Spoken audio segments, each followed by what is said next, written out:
podcast, one of the greatest podcasts of all time, and it's growing and growing each and every day. Talking about my man, J.R. Bang, and Champ from the Port. Players, you better take a listen to him, and if you don't, I'll have J.R. Bang and Champ put them in a tag team match, and it's going to be a lot of trouble.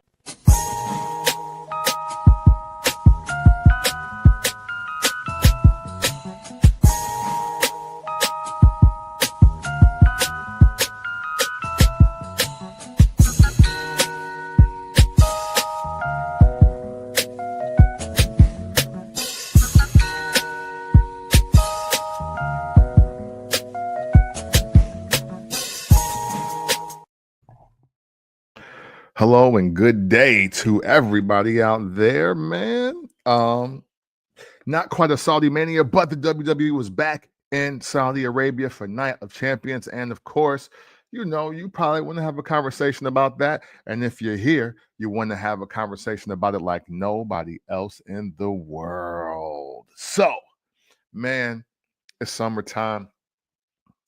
I got a hoodie on, but I'm enduring the AC. You dig what I'm saying? But let's get ready for the first Black Champ podcast. And I am still your podcast, Intercontinental Champion, Cam from the Port.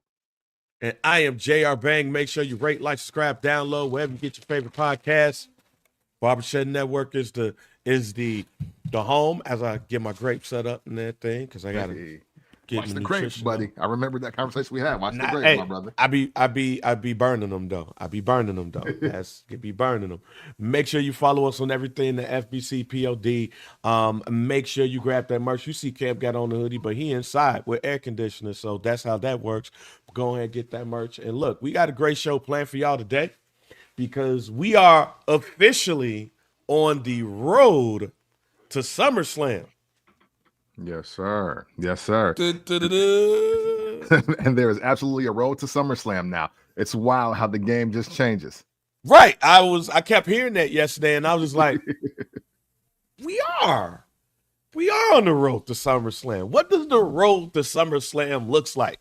We got Saturday night's main event coming. NXT got Great American Bash coming.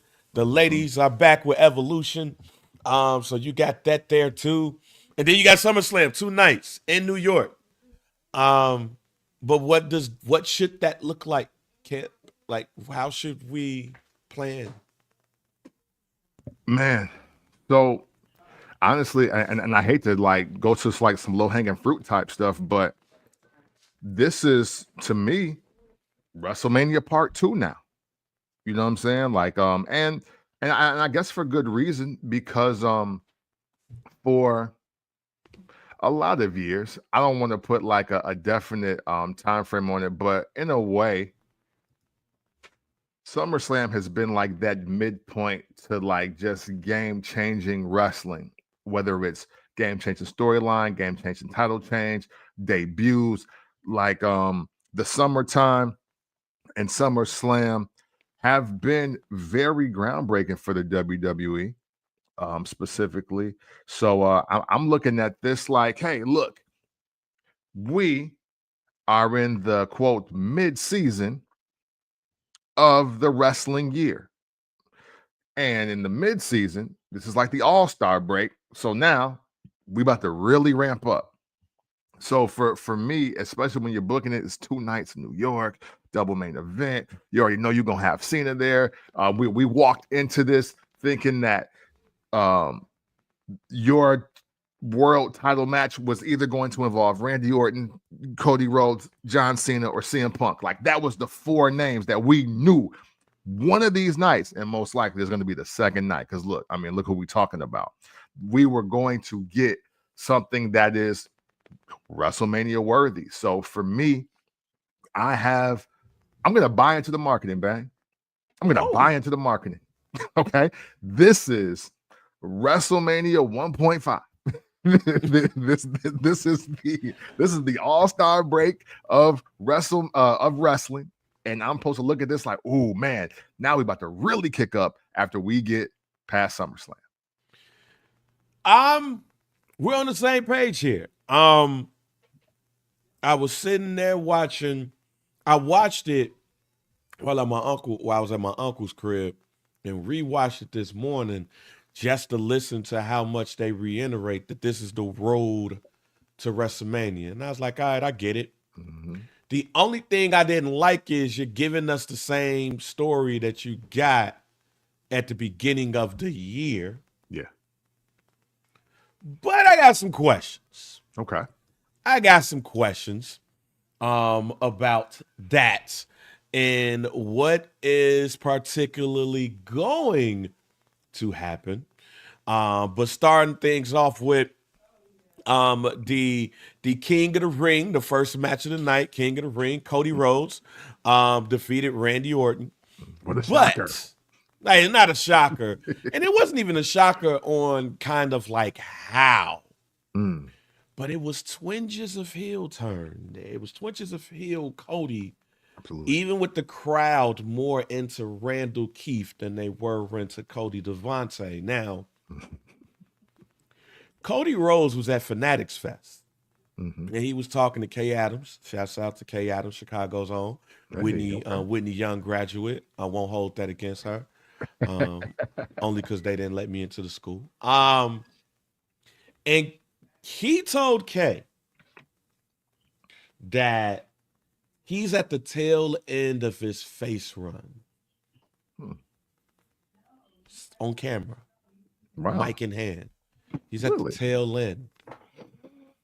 So we're going to get into possibilities, but I want to lead, just drop that thought right there. Mm-hmm. But it was something that Cody Rhodes did not do at the end of the match to me that has me questioning things a bit more than what may potentially happen at SummerSlam. Mm-hmm. He ain't put on the crown. And if you even look at his face right here, kind of look disinterested in this crown. Like, no, for sure. What are we doing this for? But it's the King of the Ring. Yeah. What's the point of King of the Ring if you're not going to put on the crown? Yeah, exactly. And with Cody, if this is the tail end of his face run, at the height of his face run, he would have been like, this is the crown that was worn by people like Bret Hart, Don Morocco, Stone Cold Steve Austin. And now I get the privilege of donning this crown. And he was like, but none of that happened last night. And that was interesting. That was interesting. And also him feeling that he had to put over Randy Orton. Like, that was interesting. It came off like, yeah, you know what? But I wouldn't have got here without beating his ass, though. So, shout to him. Shout the dude on the ramp. That's hurt. Right. Randy just was like, yeah, you're like, okay. Word. That's what it is? Okay. All right. I was sitting there. I was just like, so he ain't going to put on the crown. He looked like he's disinterested. Mm-hmm. I'm wrestling Cena or Punk. I know we put the C's on the Punk thing saying this eventually got to happen. Mm-hmm. And then you got the Cena thing, which he took the belt from me in the first place. Mm-hmm. But then I also got to thinking, we knew this was going to happen. Mm. We knew it was going to be Cody versus Cena. Once we saw everything lined up, we might made other predictions. Mm-hmm. But some of those is more predictions of hope, not predictions of, this shit gonna happen. Yeah. Mm-hmm. Why did we need the King of the Ring to solidify Cody Rhodes versus John Cena? Well, if you're looking for an answer from me, it's to eliminate all that final boss talk that happened in the first quarter.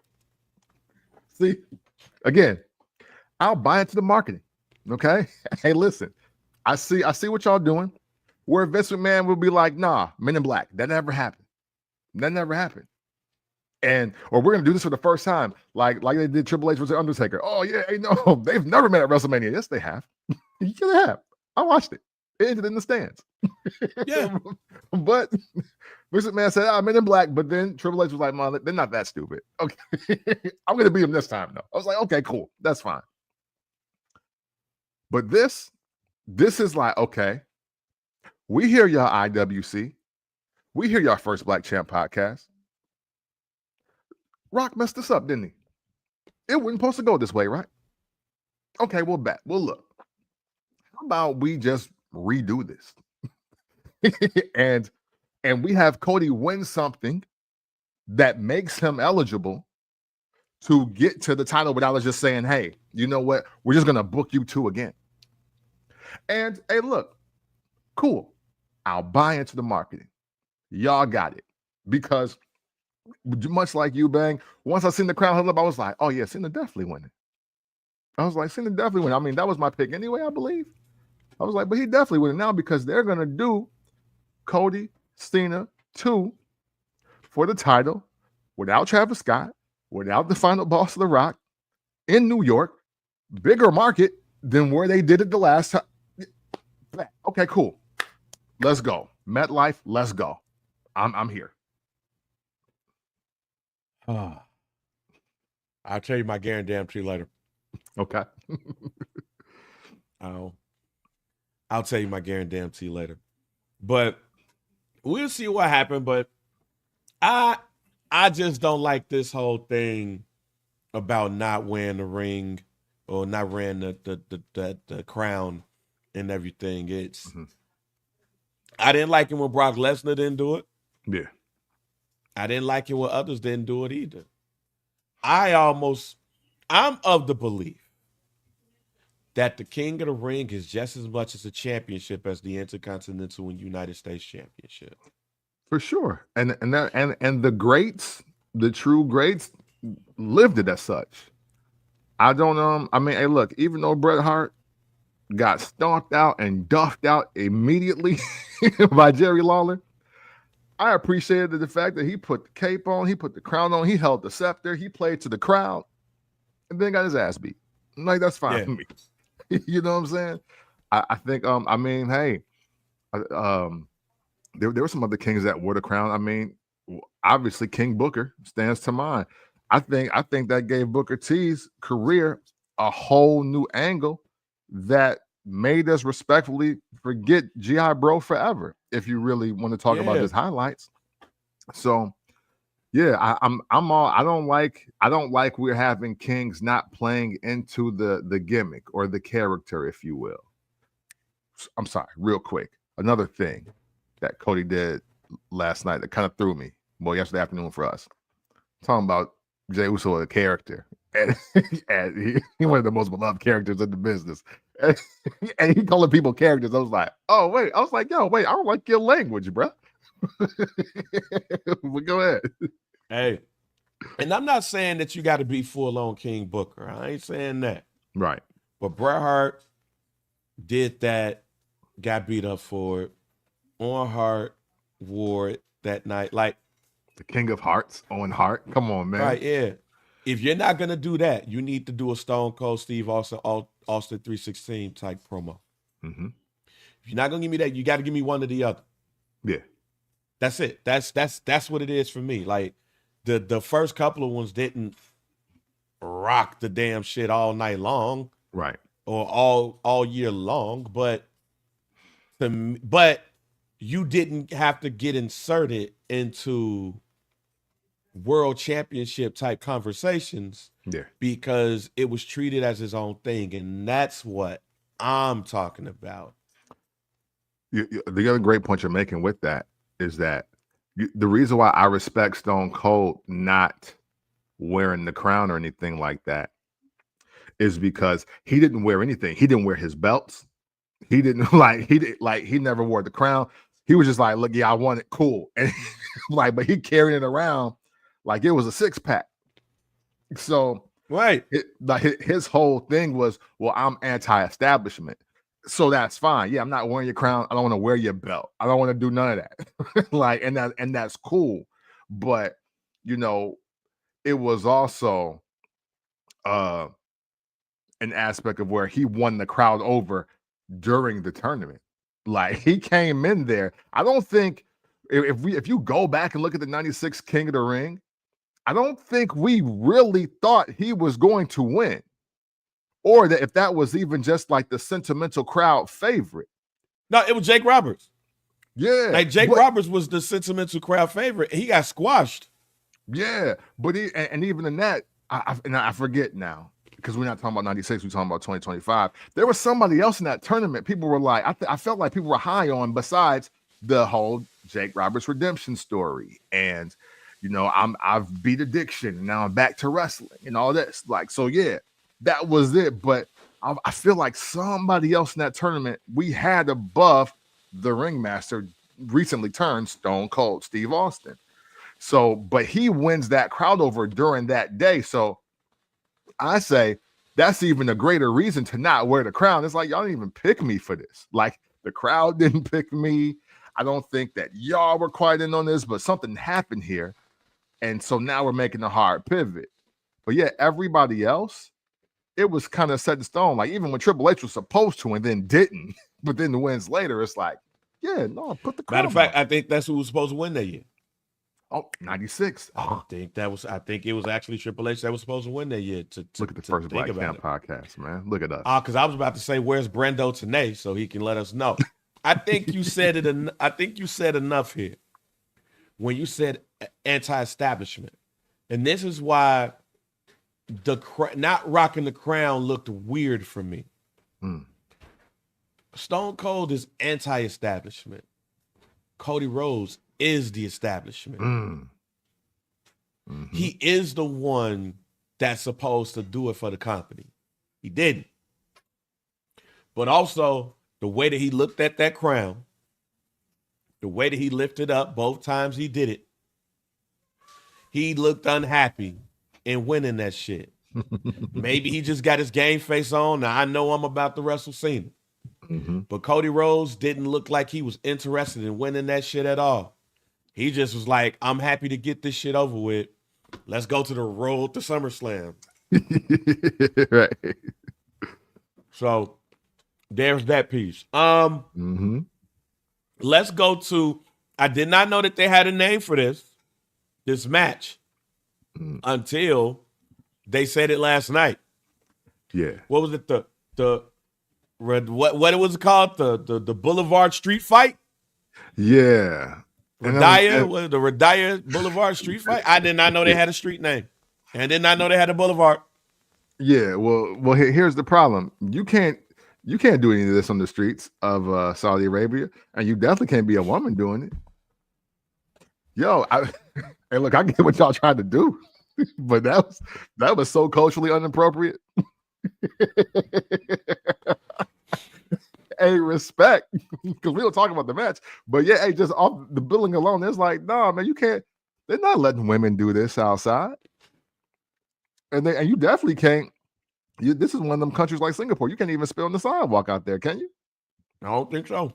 Yeah, so no, this ain't no Boulevard street fight. You know what I'm saying? Hey, quit calling these matches street fights. Hey, look, these are glorified no disqualification matches. Hey, y'all already know my thoughts about this. And they can't do this. They can't do this there either. If you go up in there with ring gear, there's no reason for you to call this a street fight. Right. They had to be covered all the way up. So unless they were going to be covered all the way up in Arab garb,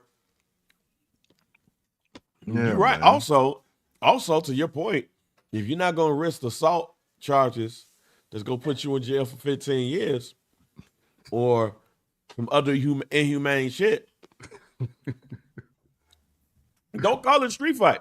Man, come on. You dig? Call it no disqualification, no count out match. Yeah. Like, man, because that's literally what this was. It's like, man, hey, look, we wrestling fans, just call it, no DQ, no count out. There must be a winner. Cool. That's it. But you ain't have no street fight in Saudi Arabia. Come on. And also, and I'm glad that Donnie touched on this. I touched on this last year. I've been touching on this the last couple of years. Saudi Arabia ain't slick. Mm-hmm. Saudi Arabia ain't slick. They freakmen. For sure. They freakmen because they get more out of the women in these bodysuits than they would showing thigh meat. That's all I'm saying. Yeah, absolutely. That's all I'm saying. Like, you don't mean to tell. Look, everybody in the world loves Rhea Ripley. Mm-hmm. You think her wearing this bodysuit is for? Come on, they like that even more. There's some people that's probably like, well, you just make that your everyday ring attire. Yeah. Saudi Arabia ain't slick. They ain't slick as hell. If they listen, after Saudi Mania 1, I think it was, or 2, when Natty came out there in that 3X on, they was like, nah, we just gonna rock the bodysuits. We right. We get it. That, man. That's what. We get it. They had Natty and Army Girl rocking long sleeve 3X tall shirts. Now we can wear bodysuits. You know what I'm saying? I'm not saying, don't do it. I'm saying y'all ain't slick. Yeah. Not at all. Even on SmackDown, did you see what Rhea Ripley wore on SmackDown? Man, listen. Nah, you can't. Come on now. Hey, Tiffany got off. Man, how they let Tiffany out the curtain? How they let her out? I know a freak man when I see one. Saudi Arabia, y'all ain't it's a hard leg event. Yeah. Mm-hmm. Sausage mania, Russ. Yep. Yeah. Oh man, there you go. Yeah. You can't tell me, hey, y'all freak men. Now, as far as the match goes, Roxanne Perez comes out there to help Raquel Rodriguez. So it looks like she's probably going to take that tag team title away from Liv for a little bit. We'll see what happens when Liv gets back.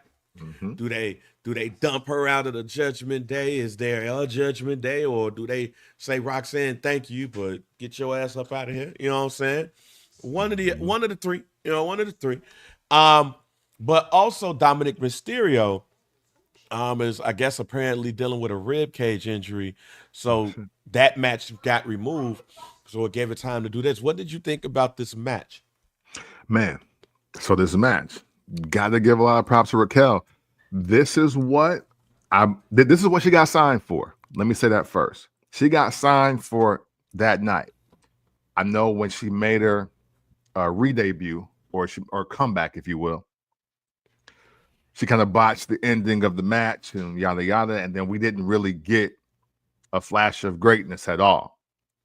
But I will say, and this is unfortunate, but I'm here for it. The greatest thing that happened to Raquel is possibly Liv getting injured, because low key, she's heating up, and last night was the spark. Raquel looked really good in this match, and it always helps look really good with Rhea Ripley, because now that's going to move you up into just TV time, match consideration, PLEs. So man, you want to talk about big winners of the night? I don't think anybody performance-wise won bigger than Raquel Rodriguez. I don't think anybody won bigger than her last night. Salute, respect. Yeah, I wasn't mad at the match at all. I did like Raquel Rodriguez is showing in the match too. Everybody loves Rhea Ripley. So if you're going to be losing Dom versus AJ Styles, this is not a bad match to put in. I thought it did what it was supposed to do. Spotlighted both women in a last woman standing, or was that a Riyadh? A Riyadh, that's what it is. My bad. A Riyadh. I fucked that up, y'all, a couple of segments ago. Y'all ain't say shit. A Riyadh street fight. Y'all know how I am when it comes to some of this shit. Some of this worldly shit. You know what I'm saying? A Riyadh street fight. Thank you, Donnie, for not saying shit. Oh, where's Brando Tanay? He could have easily just put the Re and Nash odd, but yeah. Rush, you're not a fan of nobody. Like Rush. Diarrhea Ripley. Yikes. Rush, you are a fan of all things AEW and two people in the WWE. So we already knew. We already knew that, Russ. But nah, I thought it was a good match. Yeah. And everything. I I agree with you to a point with the Raquel Rodriguez. They put her in the best position after this. Mm-hmm. Because the next match we're going to talk about, y'all heard me say that Sami Zayn can have a great match with a broomstick. Mm-hmm. And I really thought that to be the case for the most part. Mm-hmm. Until last night. Oh, damn.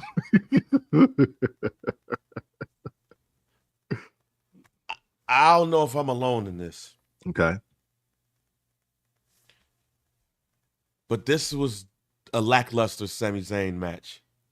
And it's probably the most lackluster match that I can remember from him. Mm. I don't know if it's Karrion Kross's fault. I don't know if it's the chemistry. I don't know if it was the short notice. I don't know. Mm-hmm. But I never watched the Sami Zayn match and been bored. Mm. I was bored last night. Man.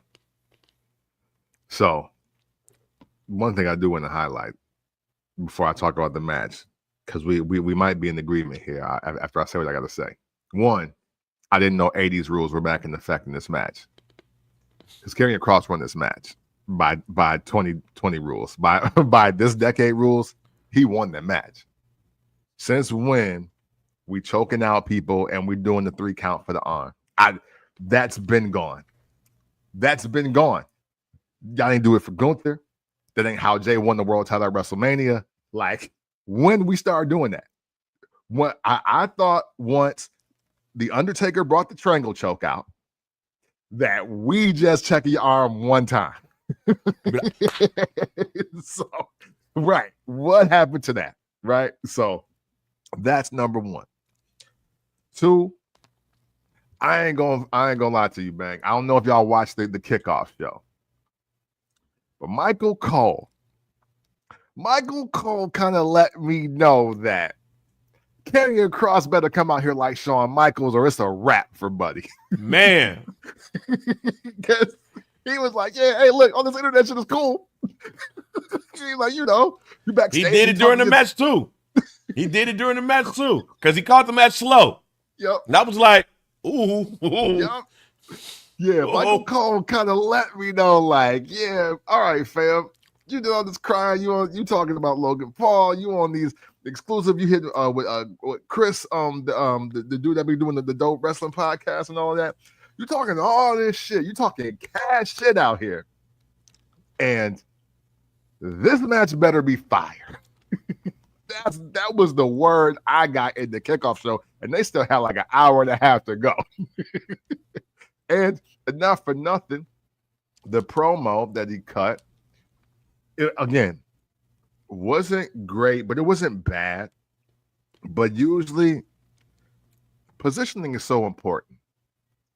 And respect to Byron Saxton. But when they sit you with Brian Saxton, that means they don't believe it. Like let's just keep it a bean.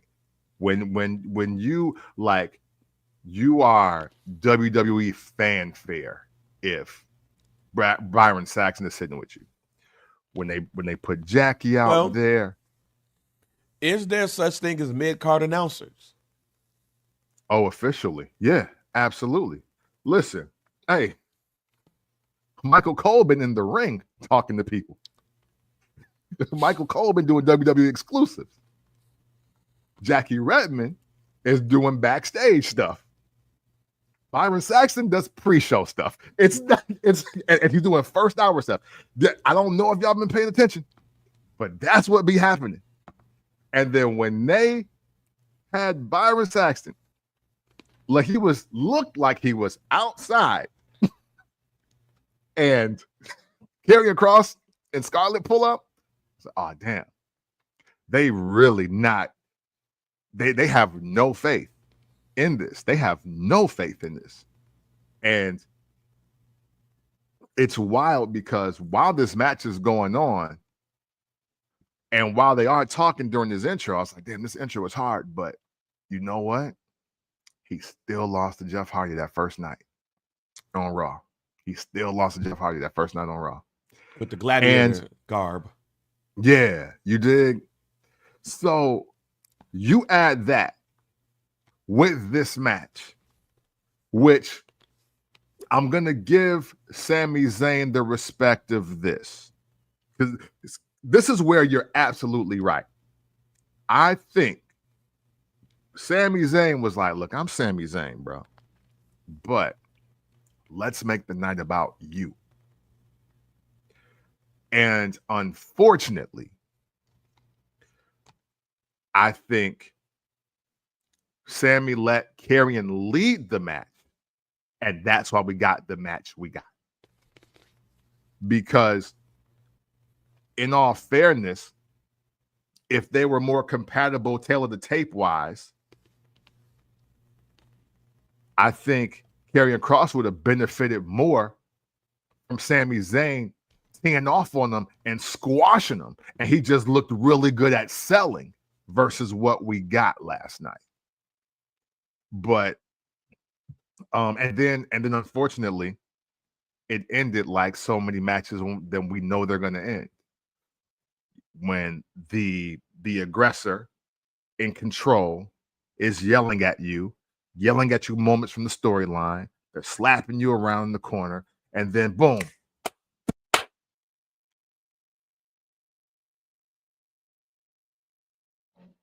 And then ending, and then match over, you lose.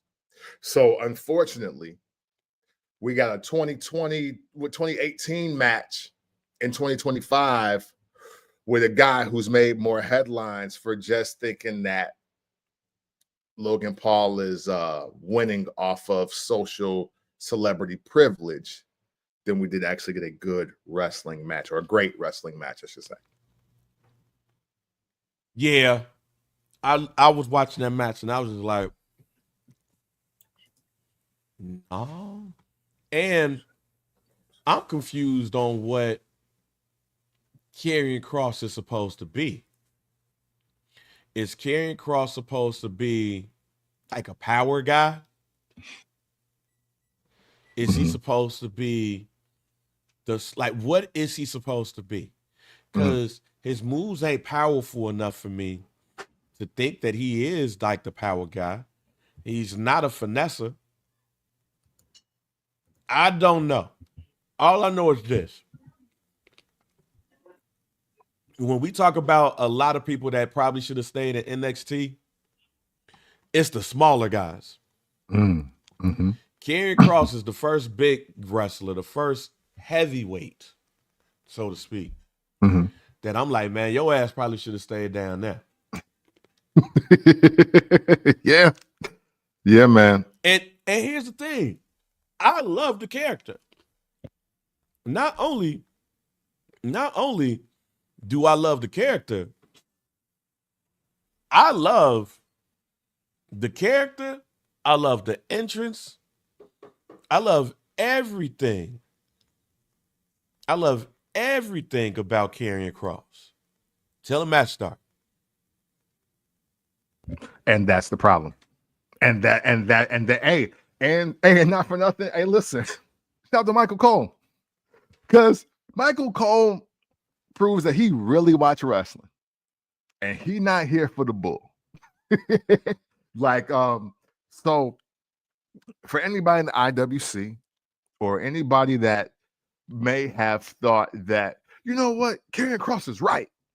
Man, Logan Paul shouldn't be getting these kind of opportunities, or it shouldn't go to the wrestlers that have dedicated their lives to this, that, and the third. Even if you know not one damn thing about wrestling, you have your eyes. And your eyes can say, look at the last Logan Paul match and look at the latest Karrion Kross match. And you tell yourself, what would you rather see? And where would you rather see it? I would rather see Karrion Kross and TNA. Hey. and so, you know, and that is and that's the unfortunate reality. Hey man, look, if y'all believe in God, you know favor ain't fair. You dig? And favor ain't fair. And story of my week. You dig? And I don't know. I mean, hey, look, we went from being shocked that Logan Paul was that good to being like, nah, Logan Paul really got it. And we're not a show that's ever spoken illy of Logan Paul because the work is the work. And he's obviously putting in the work.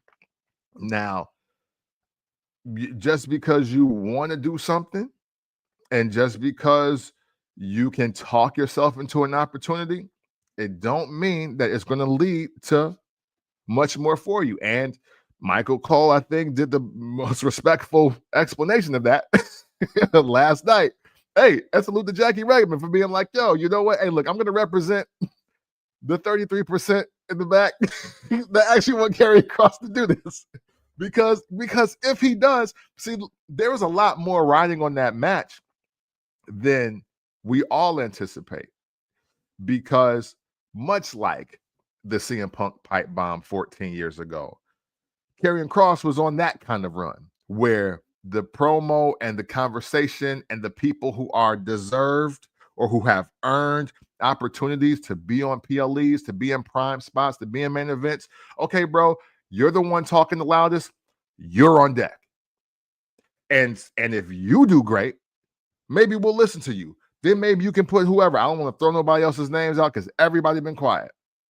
But he doesn't understand the microscope. Not only did he put himself under, but anybody else that he'll vouch for, they put you with one of the hottest and best workers in the entire industry, not just the WWE. Sami Zayn is legit. Sami Zayn is legit one of the greatest wrestlers, period. It don't matter what organization, indie, mainstream, whatever. Sami Zayn is considered, he's probably like in everybody's top 10 right now. It's just for performance and work. And for Karrion Kross not to really just capitalize off that moment, bruh, that's rough. That's rough. We might have watched the very last match of Karrion Kross on the main roster, period. Hey, look, we'll see how the storyline go, but yeah. Hey, I don't think it's too much to say from that. Hey, Jacob Fatu versus Solo. And both of us picked Solo to win this match. Yes, we did it for various reasons. I said it would be a debuting person that will cost him the match. And yep. Yep. Tala Tonga is his name now. Tala Tonga, who is Tanga and Tama's brother, debuted. And Tonga, aka shouts out to Ross, who named him Cabacho. Yep. Cabacho. He was back. So between Jeff Cobb or JC Mateo, which sounds like, look, let me just say this, Triple H. You gotta do something else about my man's name. Because my man's out here sounding like a star on the soap opera. Oh. Hey, listen. He sounds like he's in a boy band. Yeah, he sounds like that's a boy band name. That's a soap opera name.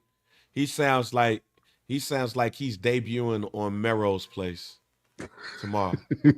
Like anytime they say JC Mateo, I'm like, oh, you talking about dude that was on Beverly Hills 90210 trying to ride up on Tori Spelling? It's like, yo, who's the new guy? It's JC. It's JC Mateo. You heard about JC Mateo, and then had come Jeff Cobb, with his wet curly hair. He's from Hawaii. He's a badass. Like, yeah, he's a soap opera badass. He's not a real life badass. He's just a soap opera badass. But yeah, Tala Tonga debuted, costing Jacob Fatu the match. This can't be the bloodline, and not that the bloodline is done and over with. But I'm like, well, all these Tongans, like with all of Haku's kids, and JC Mateo and Solo, like, what are we naming this group? Like what is, like, just like we ain't got no name for Seth Rollins them group yet. This ain't no bloodline, and it's different. This is different South Pacific or Polynesian like groups. Yeah. You can't really name them the Booyah Tribe because you'll get shot. So it's like, let's not do that. What are we doing here? Like, it's this, what are we doing? The Street Champs? I don't know. Like, huh? No, hey, look, man, this is just transitional stardom for Solo. This is like New Jack City, right? And Solo Sikoa is Nino Brown. And around him right now is Dudder Man, Christopher Williams. Because I don't want to call him pretty motherfucker, you know what I mean? But whoever that is. And just like the other two dudes that's so dope. Nobody's Keisha. Because Keisha was hard body. So nobody's Keisha. Bye, baby. Yeah, you know what I'm saying? But yeah, to me, Solo's character needs a faction because he is killing this. By the way, I like the fact that he is like BET movie supervillain. Like it's actually funny to me. He's a BET supervillain, and I'm here for it. And this is the kind of crew that you have when you're a BET supervillain. Hey, go, you're Kareem Akbar. You know what I'm saying? Yes, pretty motherfucker. Yeah. The educated brother from the bank. Yeah, yeah, exactly. So, hey, and this is just the crew that you have. Solo's got the U.S. title, but he's presenting himself as a boss, a leader, and he need people like them that can outshine him to join his crew and do his bidding until he got to shed that layer to get to a world title himself. So that's all I look at this as. This is all that is. They are here. They don't know what. They're on a 6-month contract, maybe. I don't know. They ain't got much time, bro. Don't worry about none of this. Look, I'm just laughing. I'm just laughing at the fact that when you think about it, Solo called Japan to get help. Simply, that's what this boiled down to. Everybody in the crew that's helping them is from New Japan Pro Wrestling. Mm-hmm. At this point, the WWE need to strike a deal with New Japan, and they just all come back. Yeah, hey. And the wildest part about this is the wildest part about this whole Solo thing that has me laughing every time somebody debuts and helps him. You got AJ Styles. You got Finn Balor. You had the Good Brothers. All of them are a member of the Bullet Club. Mm-hmm. The founding members of the Bullet Club, though, was Finn Balor, was Anderson, that good brother, and the people you see here with Solo. Yep. So, when does Solo become an honorary member of the Bullet Club? Hey. Somebody, at this point, now we got to have a conversation. Yeah. Because the Bullet Club, when we talk about the clubs, the Bullet Club outmans Solo and Jeff Cobb. Yeah. You got Gorillas of Destiny, they brother. Like Jeff Cobb, who was not in the Bullet Club. So it's like, I forgot what group he was in. Forgot what group he was in. I was saying, like, when does the Bullet Club or Gorillas of Destiny say to Solo, we really need you? And we hated the United Empire. When do we say to Jeff Cobb and Solo, we don't really need y'all? Hey, well, when they get over. and that's the problem. Hey, again, hey, listen. Shout out to Solo, because after losing the tribal chief match for the Ulafala, I ain't gonna front. I thought it was over for him, especially because Jacob came out on fire and people believed instantly. I thought it was over for him, but boy, has he made one of the best transitions from the first quarter to summertime. Now, you're with everything that the final boss screwed up in that first quarter, boy, did Solo Sikoa pick the ball up in his own right and make something else happen. Solo and Jay, I think, have benefited so much from the bloodline ending that it's everything else is a heat check around him at this point. Everything else is a heat check around him. But I give props to Solo because, boy, you talk about thought it was over for you. I ain't gonna front, bro. I was there. I was there, but you have proved me wrong. I mess with what you're doing. I see they gave you a BT supervillain stable, and you do your thing. We picked you to win the U.S. title. Glad to see that we were not wrong. That means that Michael Cole see what we see. And hey, I ain't go front. I'm looking forward to the second half of the year for him. No matter what the crew around him has. But yeah, they got to get over before they don't need Solo. Unfortunately. Yeah. Well, yeah, we are now one member over. Bullet Club versus United Empire and Solo. Hey, I'm just waiting for Haku to pop up and just do and then they jump him. That's what I'm waiting on at this point. Or just call it the Tongan Line at this point. Either Gorillas of Destiny or Tongan Line. A match that surprised me last night. In a couple of ways. I picked Asuka, you picked Jade Cargill. Yeah. Jade wins. I think it was rather predictable. But boy, did Asuka whoop Jade ass yesterday. Yeah. Yeah. I am she earned that. She earned that through an ass whooping. It was like a rite of passage. For sure. I was shocked by this, but I guess I shouldn't be. Let me stop being shocked at Jade Cargill's success because I picked her to win the tournament. So I obviously I'm not tripping because one for me, right? But I guess my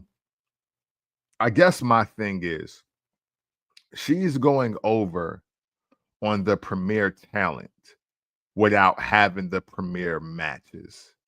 And I guess that's my discrepancy here. Now, yeah, and chat, feel free to tell me, am I tripping? Am I overstating this? Because at the same time, Jade Cargill literally could be the ultimate warrior of this era. And that's okay. Because, yeah, Rick Rude and Mr. Perfect should beat the Ultimate Warrior if we're talking about wrestling. But sometimes you just come out on fire and you're super strong and you're super popular and people just want to see you do your moves and get on out of there. And the three you got. Yeah, you dig what I'm saying? And maybe just maybe, and I'm willing to concede here, maybe just maybe Jade Cargill is not meant to be a great wrestler, a great technician. Maybe she is just meant to be a great, strong, powerful attraction that gets it done. And women's division needs that. Because essentially, her and Nia can be the same character on the opposite ends of the spectrum, but also you got Raquel in that. And for a while, Rhea Ripley was in that space. But hey, maybe Jade Cargill is the best version of that. And maybe I need to stop tripping when she wins or being so shocked that she's going over clean on so many of the premier talent. But I mean, hey, but congrats to her though. I think it's great. People have been calling for this moment since she entered the Royal Rumble. they've been since she entered the Royal Rumble on her debut. They was like, oh man, we can't wait to see her at WrestleMania for the title. I'm like, damn, that's in 90 days. So Jade getting the world title, winning the Queen of the Ring, and then winning the title, not mad at it at all. I think maybe now I'm just in that state where it's time for me to calibrate who she is and why she's here, because there is a need for it in the division that she's in. Yeah, I think it's a lot of overthinking when it comes to Jade Cargill. I think also part of it is because of where she come from. Mm-hmm. It's AEW. Yeah. I think that when you are thinking about AEW, you're thinking about high quality wrestling. You're not thinking about superstars. Mm-hmm. That's why Jade Cargill belongs in the WWE, because they look at superstars. And when when you look at Jade Cargill, you're not looking for a 5-star match. Yeah. Like Ultimate Warrior, shit, Hulk Hogan. Yeah. Yeah. Ultimate Warrior. Ken Patera. Don Morocco for some of the old heads. Yeah. The newer heads, Big Show, Brock Lesnar. Even though he is a wrestler, he's a power guy. Yeah. For people like that, you're looking for power moves and destruction. Sheamus. For sure. You're looking for kicks. Now, some of those people can have great matches. Yes. Paired with the right person. Exactly. And that's the point. You got to pair them with the right person. And it was interesting as I'm watching the match with her and Asuka. I'm looking like Asuka gassing her out. She tired. It was even a couple of times where I looked at Charles Robinson, the referee, and I felt like Charles Robinson was like, yo, slow down. To Asuka. Yeah. Like, watch that match again. Like, watch that match again. And Jade Berg. Yeah, like, watch that match again if you want. And you look at how it felt like Asuka was treating that match. And Jade was like, what the fuck going on? But we gonna get through it. And Charles Robinson was like, girl, slow down. Yeah. Because Jade, even the finish, like I saw somebody said that was a botch. Yeah, if you want to classify that pin as a botch, go ahead. I classified that shit as Jade being tired as hell. Yeah. Yeah. Hey, and to Kim's point here in the chat, the hype doesn't match the wrestling and promo skills. And unfortunately, that was all on display within 4 minutes. Right? Because I do agree with you. But Asuka was having the Asuka match though. Yeah. That's what and to Asuka's credit, and shout to Lil Nate for not like, I mean, he was trying to give her the heads up, but it's like, hey, look, Asuka matches go like this. You want to be the queen of the ring? You want to beat me? I can't come out here looking like less than what I am, and I'm coming off an injury.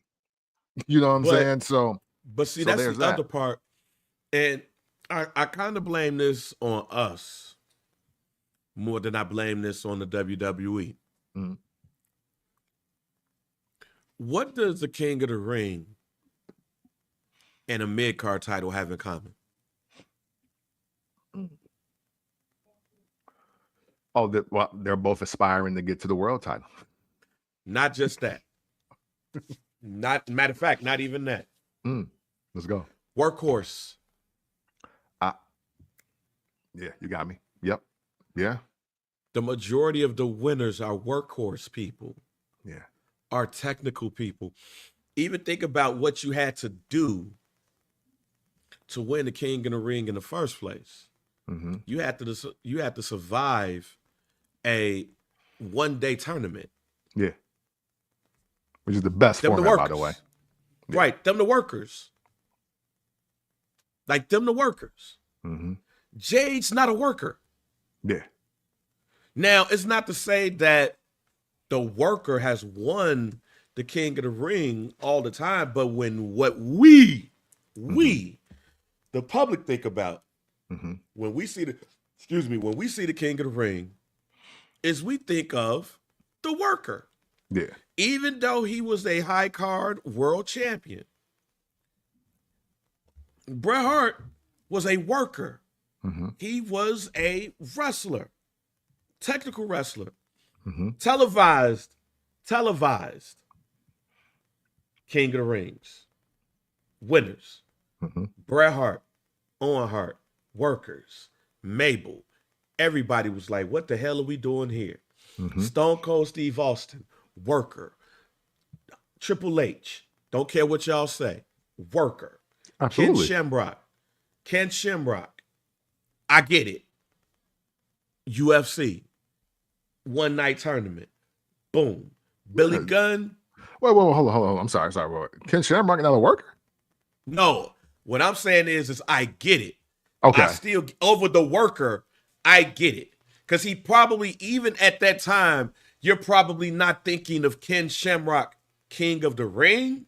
Okay. But in the UFC, at that time, gaining popularity, one night tournament, oh, fuck the worker shit. He should win off of GP because he's fought in tournaments before. And that's why I'm like, shit, what you mean? Right, that's what I'm saying. You're not thinking drop toe hold. You're not thinking of the wrestler thought. You're thinking, oh man, UFC is gaining popularity. Ken Shamrock, he over here. If you put him in the title, if you put him in the tournament, he automatically becomes the favorite because this is what he used to do. Yeah, it don't matter. This motherfucker could have been Hulk Hogan in 1980. Yeah, he winning this shit for sure. Billy Gunn, nah. Kurt Angle, worker. Edge, worker. Brock Lesnar can work, but at that time, nobody was beating him. Yeah. Here's the thing.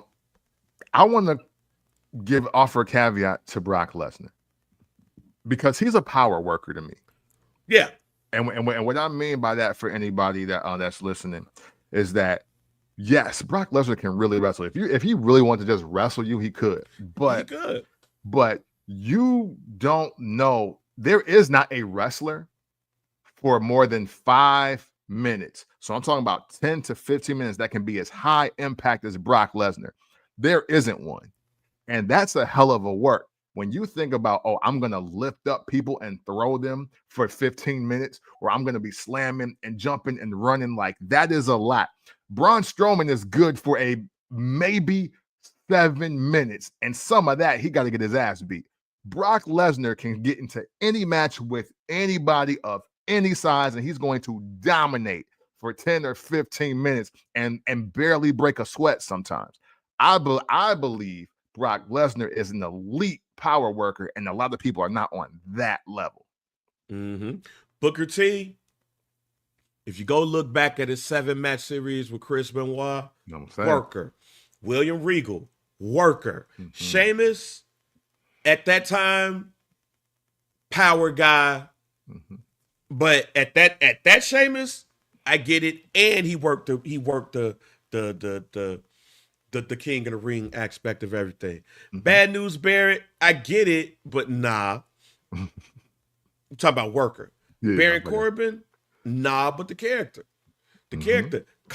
Even get King Corbin, Constable Corbin, all that.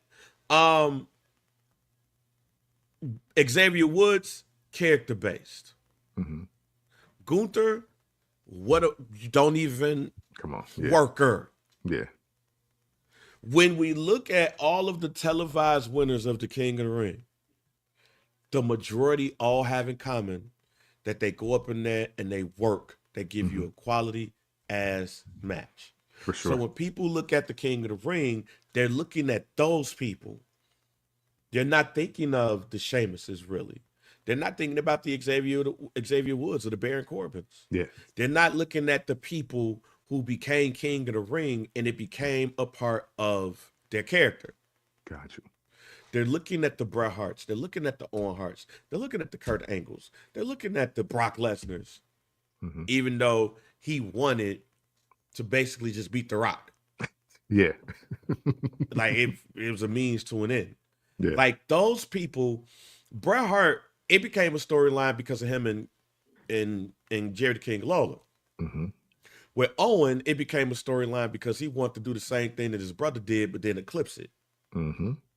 Mabel is where it falls off the rails real quick because it's like, But at the same time, you put a 500 agile black man inside of a tournament, who beating him? Yeah. Other than The Undertaker at the time. For sure. King Mabel.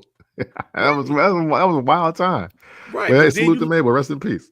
But then you look at the people who was untelevised and they won it.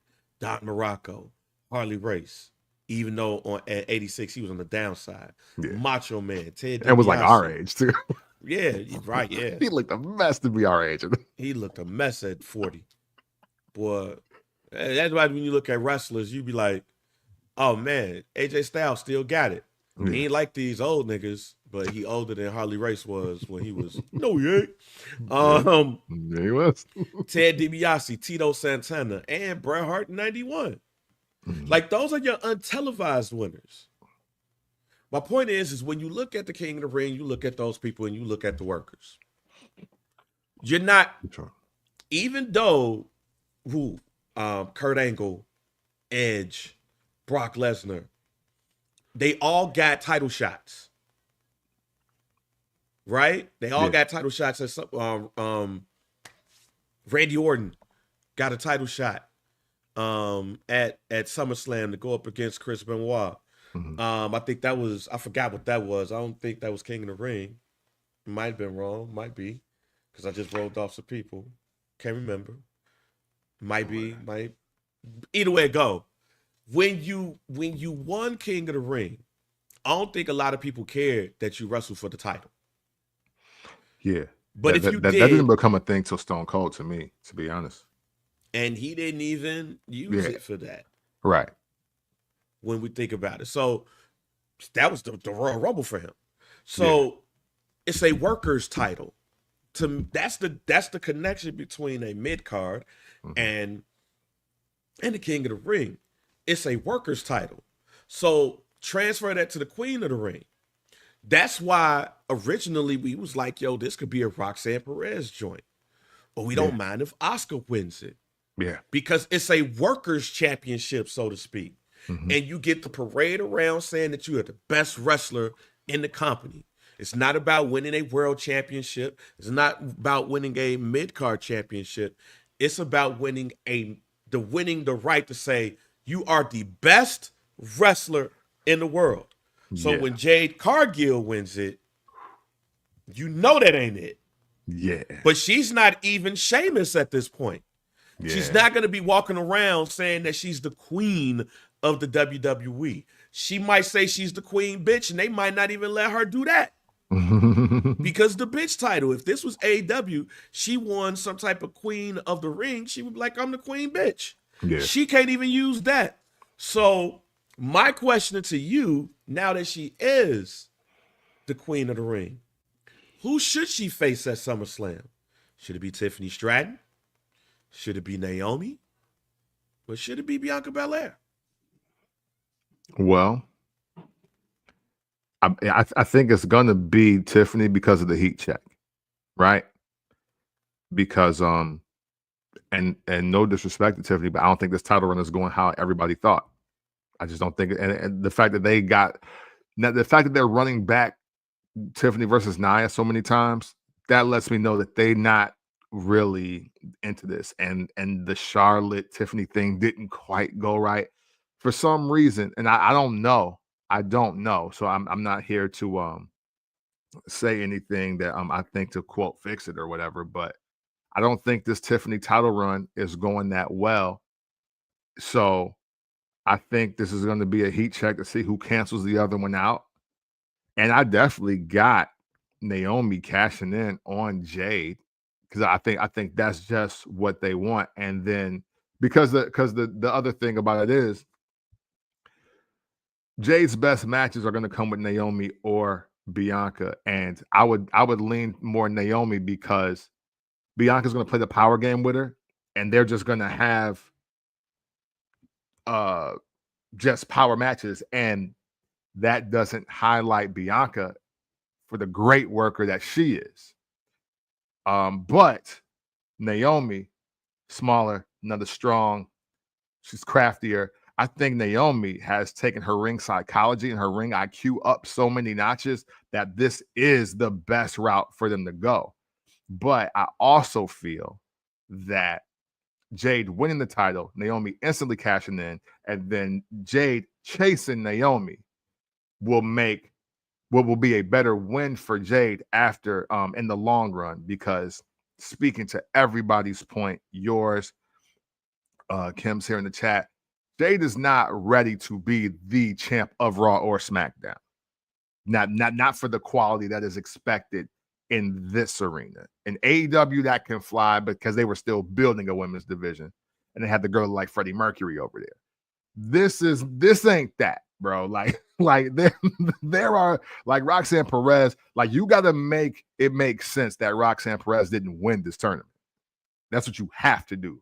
And the only way to combat that now is with a great storyline that everybody is already invested in. So I'm gonna amend my guarantee a couple of weeks ago to where I said that you're gonna see a triple threat match between all three black women, sisters with suplexes, as I used to call them, for the SmackDown Women's World Championship. I'm going to amend it. Bianca Belair will be Women's World Champion by the time SummerSlam happens. Okay. Jade Cargill will go up against Bianca Belair at SummerSlam. Nobody wants to see Tiffany Stratton versus Jade Cargill. Yeah. If Bianca Belair is healthy. You put the match that everybody want to see, that you've been kind of teasing every time you see these women together, even when they were tagging together, because everybody and their mama was saying that Jade or Bianca was going to turn. But at SummerSlam, Naomi is going to cash in on Jade when she defeats Bianca Belair. Or Bianca Belair when she cashes in on Jade. Because then both women are going to be looking at the new world champion. I think Bianca Belair is supposed to be back very soon because she had broken fingers. Yeah. And she's getting rested and everything. I think that match may happen as early as Evolution. Oh, yeah, September. Yeah. No, that's July. That's coming up. July 12th. Shoot. They're not. Oh, I thought no, Evolution is coming Evolution up. Was September. My bad. No, that's coming up. If Bianca Belair is healthy, now I'm prefacing this if she's healthy, because like I said, broken fingers, she should be back soon. She had some bandages on her hand when we last saw her on SmackDown. Yeah. But what we saw on SmackDown, what did we see on SmackDown, y'all? We saw Jade and Bianca staring at each other. Bianca like, bitch. Jade like, bitch. Naomi like, bitches. Naomi goes over on one of those two women. But that's my prediction. Naomi's going to have, in order for Naomi to cash in, for it to make sense, it does not make sense on Tiffany Stratton unless you want to make it Jade versus Naomi at SummerSlam. I got you. But it's going to be hard to do that because they've already, hey, look, they WrestleMania'd us. So now the Queen of the Ring, King of the Ring. Evolution is on July 13th. Excuse me, not even the 12th. It's on July 13th. Man. 2020. I don't know why I pushed it out to September. My bad, y'all. I don't even understand why I did that. But yes, they WrestleMania'd us. So now Queen and King of the Ring is now the new Royal Rumble. And so now the title match has got to take place then. So yeah, I do wonder what they are going to do with Tiffany Stratton. Because again, I think I don't know, she had so much momentum, but then she got that belt. And then or title, I should say. I'm sorry, guys, not belt, it's title. So she got the title, and it's just like the winds have just changed. And now she's on the program where she's not even the fifth hottest woman on that roster. Because I'll put Charlotte at fourth off of just hate alone. I got Naomi, Jade, Bianca without even being there. Charlotte because everybody hate her, and then Tiffany, and that's the champ. That's not a good sign. That is not a good sign. And Asuka's back. That's not good either. Yeah, so like I said, that is my prediction. That is my guarantee that at SummerSlam, it is going to be Bianca versus Jade. Naomi cashes in. And to me, that's the best storyline too. Because it intertwines all three of these women that's been intertwined for the last couple of months. Facts. Hey, and not for nothing. I hate to say it, Go ahead. Oh, it's not for nothing. I do want to hear Naomi's music hit when she raised that title up. Her music is fire. Like Yes. strictly off the fact of I want to see Naomi in the stadium with the belt while her music is playing. Like that's a moment for me off the rip. Yeah, and I see Russ saying that Blake Monroe, aka Mariah May, she go to Raw. She'll be on Netflix. She's more replacement. She's more low key. She's more of a replacement for Liv than she is Tiffany Stratton. Blake Monroe can go over to Raw along with Jordan Grace because like those two women don't even need to be in NXT. Those two when it's done, they taking their ass over to Raw. The end. Now back to John Cena versus CM Punk. John Cena wins. We both said that was gonna happen. Yeah, buddy. Yeah. Let's talk about the interruptions of the match first. Mm-hmm. You had Sami Zayn and Penta come down there. Rollins and Associates is the name I'm going to give them. So we get a new name. It's going to be Rollins and Associates. That's fire. You have that right there. But it feels like a 6-man match is coming at some point in some type of way with Punk, Sami Zayn, and Penta versus Rollins and Associates. Rollins and Associates. Yeah, that's until we get. Yeah. I saw them say that the WWE trademarked the Oracle. Really? Yeah, so I don't know, like, is that gonna be like Seth Rollins' new nickname? Is it gonna be Roman Reigns' new nickname? I don't know. Man, listen, Rollins, they better watch out. Warren Buffett don't play that, man. He might want to keep his name, bro. Hey, but moving off of them, is Cody versus John Cena destined to be a double turn? I believe so. I've been calling for it for 2 months. So yeah, I believe so. There's no reason for it not to be honest with you. Okay. Because my guarantee for today, the other one, is this final bullshit ain't over with. Now that sucks. That sucks. The Rock heard y'all. The Rock heard y'all loud and clear. And yes, I do hate it when people announce trademarks. I hate that shit. Just hit me over the head with a new name, fam. Yeah. Even though I damn near predicted Mariah Mays. I said Mariah Monroe. Oh, hey. Yeah. Yeah, that is right. That is right. I don't know where Blake came from. Yeah, that actually sounds like a country singer on the rise out here.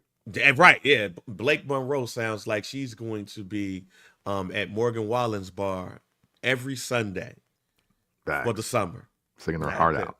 Yeah, you know. And the same thing that Mariah May wears. Like, just all it is she's going to have a guitar.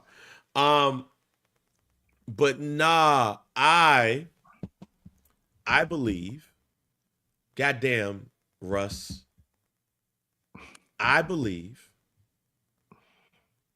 that there's potential for Paul Heyman to have a bigger play involved. All of this shit.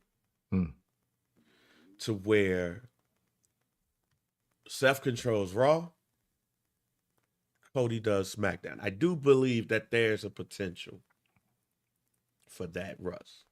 But I don't think that's going to happen. I think The Rock is going to finally convince Cody that he needs to turn to the dark side. And at SummerSlam, there's going to be a double turn. Because then The Rock is going to say, y'all know I don't like John Cena. I hate dude. I hate dude. But it was a means to an end. I had to use John to show Cody where he needs to go and what he needs to do. So he finally got it. Now my work here is done. Mm-hmm. But that's how we close this final boss story, because The Rock finally convinces Cody to come on over here. And that's when you get Cody as the heel and everybody chasing him, which will bring back Roman Reigns. So the story, your story will makes end. sense. The story will end at SummerSlam, because the story will end with Cody Rhodes saying, I don't need y'all no more.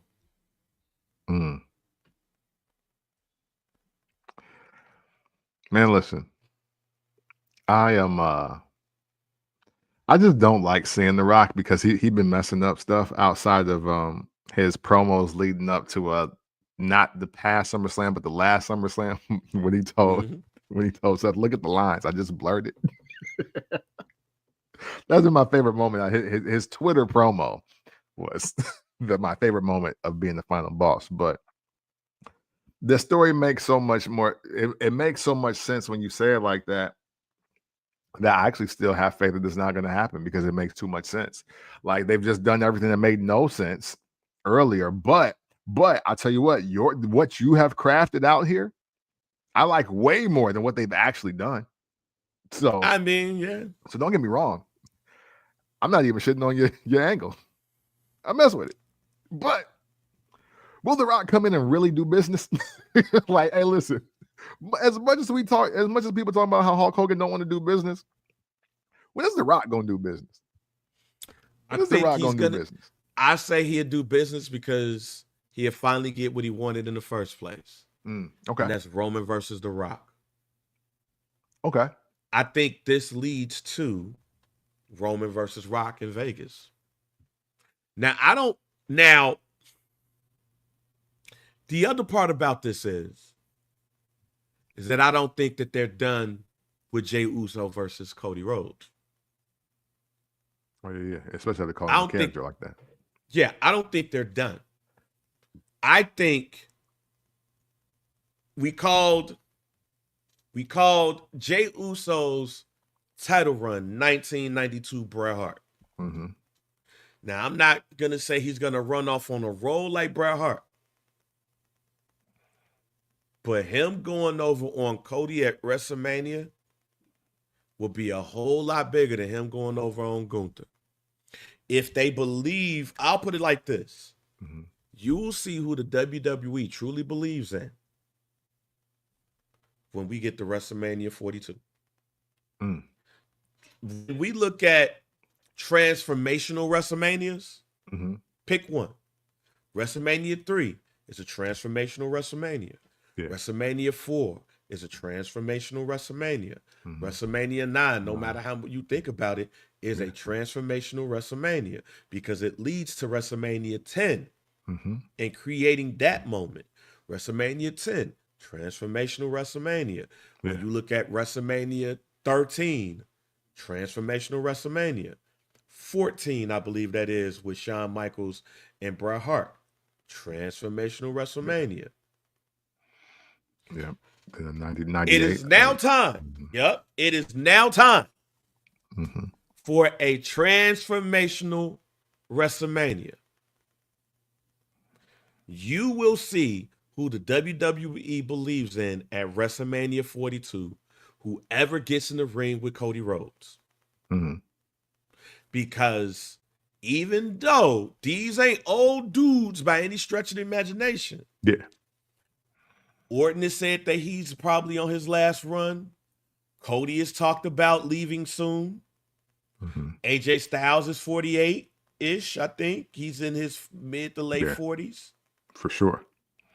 Everybody who's at the top of the card is 40 and over. So they are in some of their mid to final runs. Jay is the youngest of them, though. Yeah. But when you look at outside of that group, Who do you consider next? Logan Paul? That was the first name on my mind. But Logan Paul as a face, it's not going to work. No, not at all. But So, that's where maybe Sami Zayn gets his moment. So, to me, you're going to see at WrestleMania 42 if the WWE really believes in Jey Uso. Because if they believe in Jey Uso, he would not have to redo the Royal Rumble thing. He wouldn't have to. But what did Shawn Michaels do? He put Philippians on his chest and stopped being a heathen. Oh, no. Even before that, he was still a heathen. He was still heathen. He won back-to-back Royal Rumbles. Yeah. Oh, and yeah. Part of that back-to-back Royal Rumble, he ended up going up against Bret Hart, and the boyhood dream became a reality. Yeah.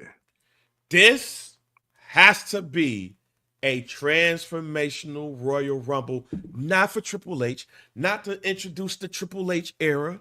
No, it is to introduce the new version of the WWE New Generation. Whether it's Jey Uso or somebody else, we'll find out, because at night 2 at WrestleMania in Vegas, it would be Cody Rhodes versus whoever they think that person is. Because by that time, John Cena's not going to be here for WrestleMania 42. Nope. Listen, for me, for what you're saying, and I do believe it, but for me, for Jey Uso to be in that picture, his promos have to take 2 leaps and a bound by Christmas. Like, they have to. Yeah. Because, unfortunately, I don't think he sold WrestleMania well enough, and that's why he opened the show versus closing it. I think, granted, he sold tickets, he sold merch, but I don't think he sold the event, and that's why he opened the show. It didn't have to be that way, because nobody was hotter than Jey Uso in the first quarter of this year, as far as wrestling is concerned. Nobody. So to that point, that's why I believe that's why I told you I put that more on creative than I do on Jey. You kept making him the underdog after he did what he did. And Kim, you're right. You can't have 2 back-to-back winners the last 4 years unless it means something. And this is why I said this is a transformational WrestleMania. I'm going to give y'all a perfect example of this. Remember we kept talking about who can beat The Undertaker, and whoever beat The Undertaker at WrestleMania is going to be over like Rover? And everybody started throwing out names. I remember when Ted DiBiase Jr. was the favorite to be the person to beat The Undertaker. Or I remember when it was Randy Orton as a potential person. Then we went through that Batista, like, man, maybe Batista could be the one. Shawn Michaels, Triple H, but we talked about the young cats, the cats that it was Edge. Because whoever did that was going to be built for a while. That was their ticket. And I'm going to give you 2 names we see in the chat. We talked about just one, Jey Uso. He is the biggest seller in the company. You can't take that away. And I'm sorry, only us give a shit about his matches. These kids don't give a shit about Jey Uso matches not being good. That's a fact. They only care about him being strong in the areas we need him to be strong in to believe him. But these kids ain't checking for a 5-star Jey Uso match. And guess who also ain't checking for a 5-star Jey Uso match? The WWE. Because they don't give a shit about matches. They care about moments. Yeah. The moments make the match. You barely hear a blip about greatest WrestleMania matches of all time. until you're talking about moments. Every moment they got in the top 5, every match they got in the top 5 for WrestleMania is a moment. Yeah. Not a true 5-star Dave Meltzer type of match. Right. You go look at Wrestle Kingdom or AEW All In for that shit. Mm-hmm. We gonna give you a moment. And a moment would be, instead of him putting them to sleep, Jey Uso getting on the top rope and splashing down on Cody Rhodes and getting the 1, 2, 3, and everybody in Vegas yeeting. Yeah. That's what they look for. However, give you another name. And I'm unsure about this name unless the Karrion Kross match is a character change. Because we did see a different Sami Zayn. Matter of fact, we've seen a different Sami Zayn since he punched Karrion Kross' ass in the mouth on SmackDown. Mm-hmm. And told him, yo, I talked to Pierce on Monday. I talked to Pierce. Hey, it's me and you at Night of Champions. See you there. That's not normally Sami Zayn, y'all. Yeah. Normally Sami Zayn is, all right, I got to fight you. No, we fighting. And he won. And then when he won, he got up on the top rope and he stared at Karrion Kross like, bitch, try me again. Maybe this is a change for him. Mm-hmm. And then he goes into Royal Rumble, night 2. Mm-hmm. And he wins the Royal Rumble. And then he goes off and say, I want to wrestle Seth. That still ain't night 2 over Cody if he has to go up against Jay. I'm digging. Outside of, so my question to you, and I'm going to rephrase this again, so I want, because I want everybody to be clear this. I believe that from a wrestler, leader of the company standpoint, WrestleMania 42 needs to be a transitional WrestleMania. We need to align that with some of the other WrestleManias that showed a clear direction of the company to this person here. Sami Zayn has been mentioned. We've mentioned Jey Uso.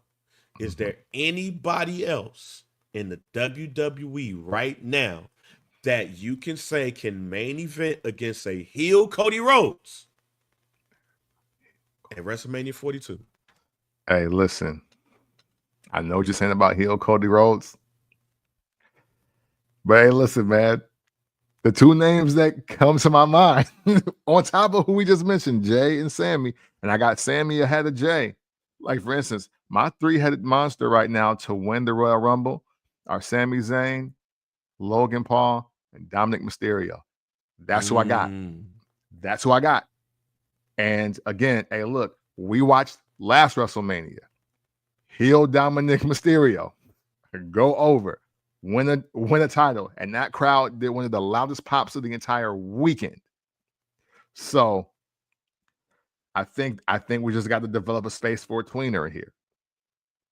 Or somebody that's going to make us just like Cody less. I mean, you could win Royal Rumble as a heel and go to WrestleMania as a face, though. Yes. Also, the thing I'm throwing out there, because hey, especially if we're talking young talent, we're talking the new talent, we're talking about just the people that we are expected to be in that transition.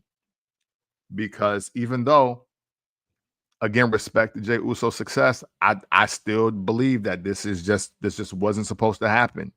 The only difference between Jey Uso, Yeet Mania and Kofi Mania, the only difference is that Kofi didn't get a chance to stand on his own and see how far he could really take it.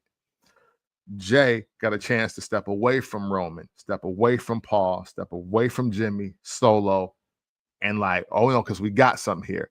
And even as he separated from Cody and Sammy, like he was just put around so many main event people to live up to the main event Jey Uso moniker that we just believed in it. You know what I'm saying? Like, we just believed in that. I think, regardless of how people spin it, I believe that you have a Sammy, you have a Logan, you have a Dominic who just done more with a lot less Like, who else can say I stood next to the champ for 4 years and headlined 2 WrestleManias, and I went to the champion in the 3rd one? Like, a lot of people cannot say that. Like, Dominic Mysterio was in a situation where, dude, literally everybody in his faction and his daddy was ahead of him. Everybody. Logan Paul was just a celebrity wrestler. It was supposed to be no more than that. It was like, oh no, hey, this guy from YouTube is gonna come here and wrestle. Oh, that's cool.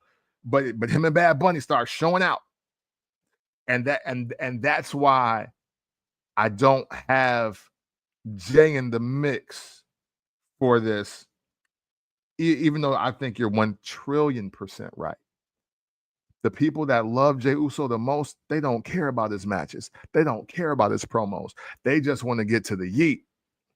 But the problem is, that ain't gonna sell WrestleMania tickets the second time, because we're not clear that it sold it the first time. So look, I think Kim said something in the chat that I think that she's 100% on, that the WWE is not developing talent, face talent. And I think I agree with it to a point. And here's the point that I don't like, that I'm not there with yet. Is because I don't think you need to develop a whole bunch of faces. You just need to figure out who's the next one and who's the biggest one. Do you Batista Braun Breaker? Do you Eddie Guerrero Dom Mysterio? Is there somebody else in NXT that we don't know just yet? When you looking at these younger wrestlers, who's the one that you feel like can take the mantle and run with it? And again, I'm talking about 40 or 39 and younger. This is not taken away from the OGs, because I'm 43. Yeah. But who's going to be that next act? To me, right now, even though he will be 40, to me right now, the only person that really fits in this, because of where you see him when you look at all of the numbers, is Jey Uso. Everybody else you can name is affected by something that you had said earlier. When you saw somebody lose to somebody. What was that earlier? Forgot the exact quote that you used. When Karrion Kross lost to Jeff Hardy the first night on Raw. You saw Karrion Kross lose to Jeff Hardy. We saw Austin Theory look like shit. We see Grayson Waller not. Grayson Waller might be the more untapped person in that group right now, because Austin Theory has been tapped a couple of times. Austin Theory, unfortunately, Austin Theory lost me when he cashed in Money in the Bank to win the U.S. title back. Right. See, like, it's shit like that. So to me, go ahead. No, go ahead. No, dog, for me, get squashed by Roman Reigns and lose the Money in the Bank. Don't go get the U.S. title. Some people need to understand it's more power in losses than wins. Like that there were so many ways to make that matter, because that's going to be a cash in you're going to remember for all the wrong reasons. So that lost me, period. And then this is after beating John Cena, I believe. And this is when I wish Brando Tenay was here. I just gave that man a nickname, Brando Tenay, because he worked with ESPN on a couple of these lists. Yeah. just as recently as November 25th, they dropped a list of the best wrestlers under 30. Dominic Mysterio was number 1. Because I'm going to tell you who it could have been. Right? But it's Dominic Mysterio number 1 on that list, talking about WWE wrestlers, right? After that, you don't really get into WWE until you see Braun Breaker at number 11. Austin Theory is still 27. It could change, but I don't think it's going to change here. He's number 15 on that list. I can tell you who it should have been. It should have been MJF. Yeah. It should have been MJF. For somebody that it was set up for, it should have been him. But true. It's not. So when you look at, because I'm also going to look at people that could go dip, they come back. Yeah. It should have been him, but it's not going to be, right? So when you look at just specifically in the WWE, again, this is the person that you set up for the next 10 years. The next 10 years, this man is going to be at the top of the card. He going to get some good vacation, come back at a SummerSlam, win a title. Y'all going to be chanting his name, buying his shirts. He going to be part-time 1 minute, full-time the next. This is your person for the next 10 years until WrestleMania 50 at MetLife, biggest WrestleMania of all time, and then the 2 years after that. That's what you got to look at. So again, I'm going to put this question on social. Yeah. We'll see what we're going to clip this up. We're going to see it. We're talking about for the next 10 years, WrestleMania 42 to 52, a wrestler under 40. Who would you have go up against a heel Cody Rhodes? Because it's trending like that might be the case. Yeah. Who's the person that goes up against the top heel of the company at WrestleMania 42? Because again, I believe that WrestleMania 42 is a transformative for a wrestler. When you pick this wrestler, you say this company is on his back. And you talk about WrestleMania 50, that's going to be the biggest WrestleMania ever. So that's what you're setting up for. And if you're setting up for that, a lot of the wrestlers you see right now at the top of the card going to be between 47 and 55. Yeah. And you can't tell me that TKO and Triple H ain't thought that far. Right. So when absolutely. you look at WrestleMania 50, like you looked at WrestleMania 40 and said Baron Corbin is the tall nigga. Yeah. Hey, listen. Hey, for the new listeners here, because I don't want y'all to think I went crazy like in the last 18 months. All right. Well, we started this show in 2017. One of my first guarantees, matter of fact, I think my very first guarantee on the show is that Big Cass and Baron Corbin would headline WrestleMania 40. And although Flashes of Greatness and Vince McMahon's affinity for big white guys was all in play, it did not happen that way. but this is the conversation, the question, because at that time, that wasn't so. It was far in hindsight, but with trajectory, potentially it could have happened.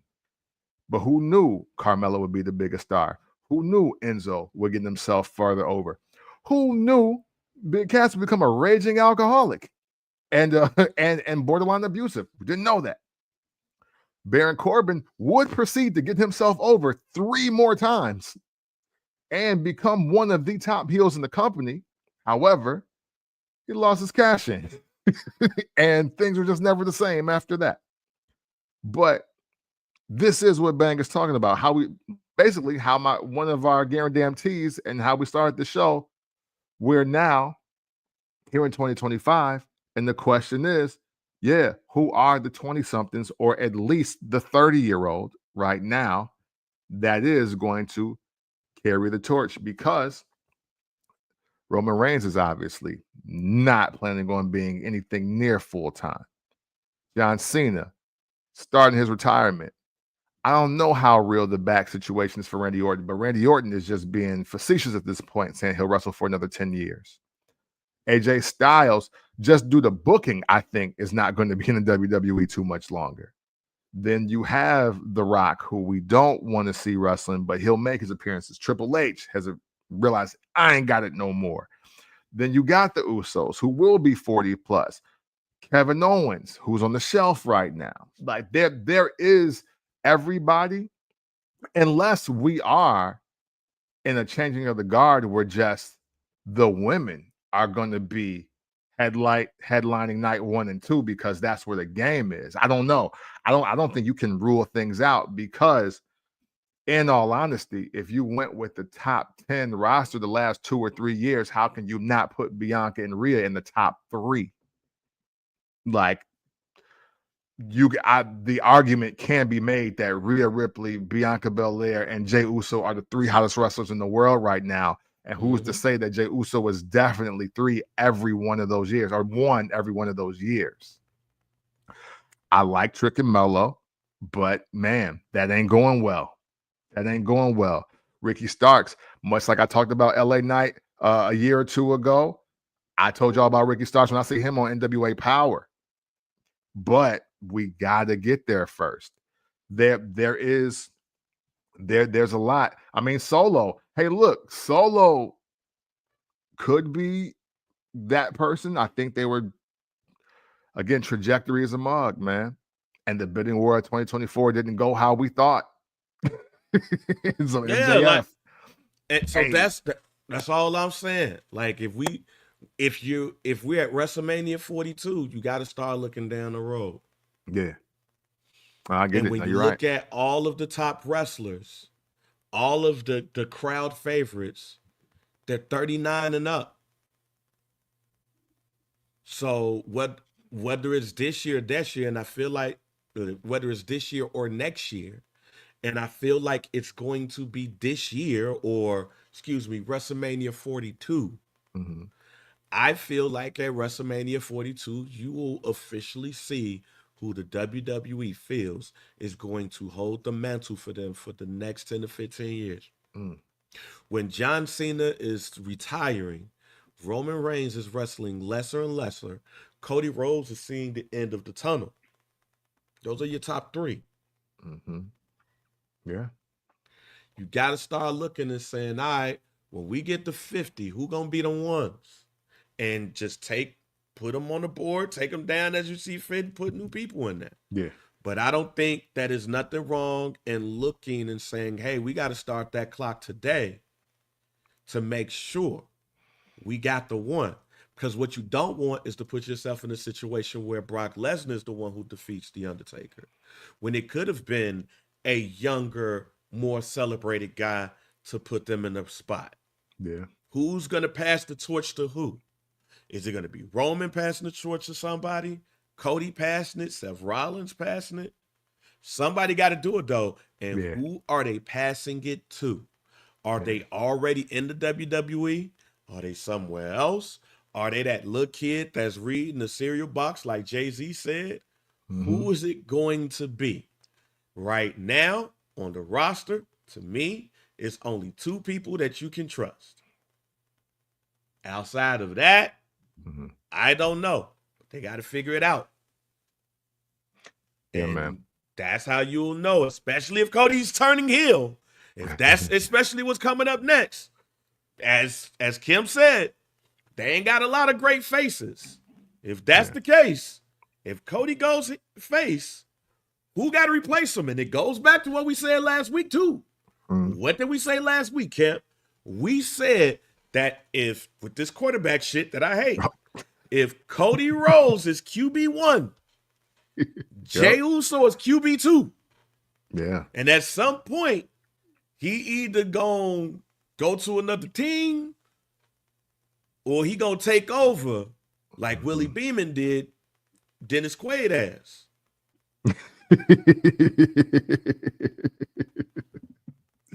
Yeah. And knowing Cody, every step he's been at, every place he's been at, he's been a quality face. He's been a better heel. For sure. For sure. And he can still go anywhere he wants to and do everything he wants to, being a bad guy. Yeah. Yeah, hey, listen. This is the Dash and Cody Rhodes podcast, y'all. That so too. I'm never anti Cody being a heel. Sorry. Oh, you know. I'm sorry. I'm not anytime. And look, the look on his face when he won King of the Ring last night was like, "Ooh, I think I'm here for this. I think I'm here for this because now the quest for the title gets real for a different reason." Look, I'll tell you right now. I'll tell you this right now, fam. Not only am I all for Cody Rhodes turning heel, he could do that shit today. And we ain't even got nothing planned. Like, Cody Rhodes could turn heel now. This is a Dash and Cody Rhodes podcast. That's one.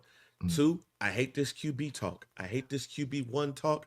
I hate this QB of the WWE shit. I hate all that shit. I hate it. The only Cody Rhodes I like is the Cody Rhodes that tell you why you should be doing what I'm telling you to do, because I know everything, because my daddy is Dusty Rhodes, but I'm even better than him and my brother. I like that Cody Rhodes. I don't like this I am a real American, say your prayers, train, take your vitamins, loyalty, hustle, and respect. And listen to your dad. Yeah, I'm not that Cody. I'm the Cody that's like, yo, I'm better than you. Fuck you. Yeah. That's the Cody I like. And I can't wait for that Cody to come back. I don't like this whole Cody nice and talking to the little white kids and the black kids and the Mexican kids and saying, can we all just get along? No. I want my Cody to be Dash and Cody Rhodes. Yeah. All right. Hey, except I'm married. Yeah. Brandy, bring the kid and the dog. Let's show America why we better than them. Let's show America what they need to be. Yeah. You know what I'm saying? During the Trump era too. Why not? Yes. But yeah, hey, no, the QB1, do it for Paul. I don't like any of that. Hey, Russ, no.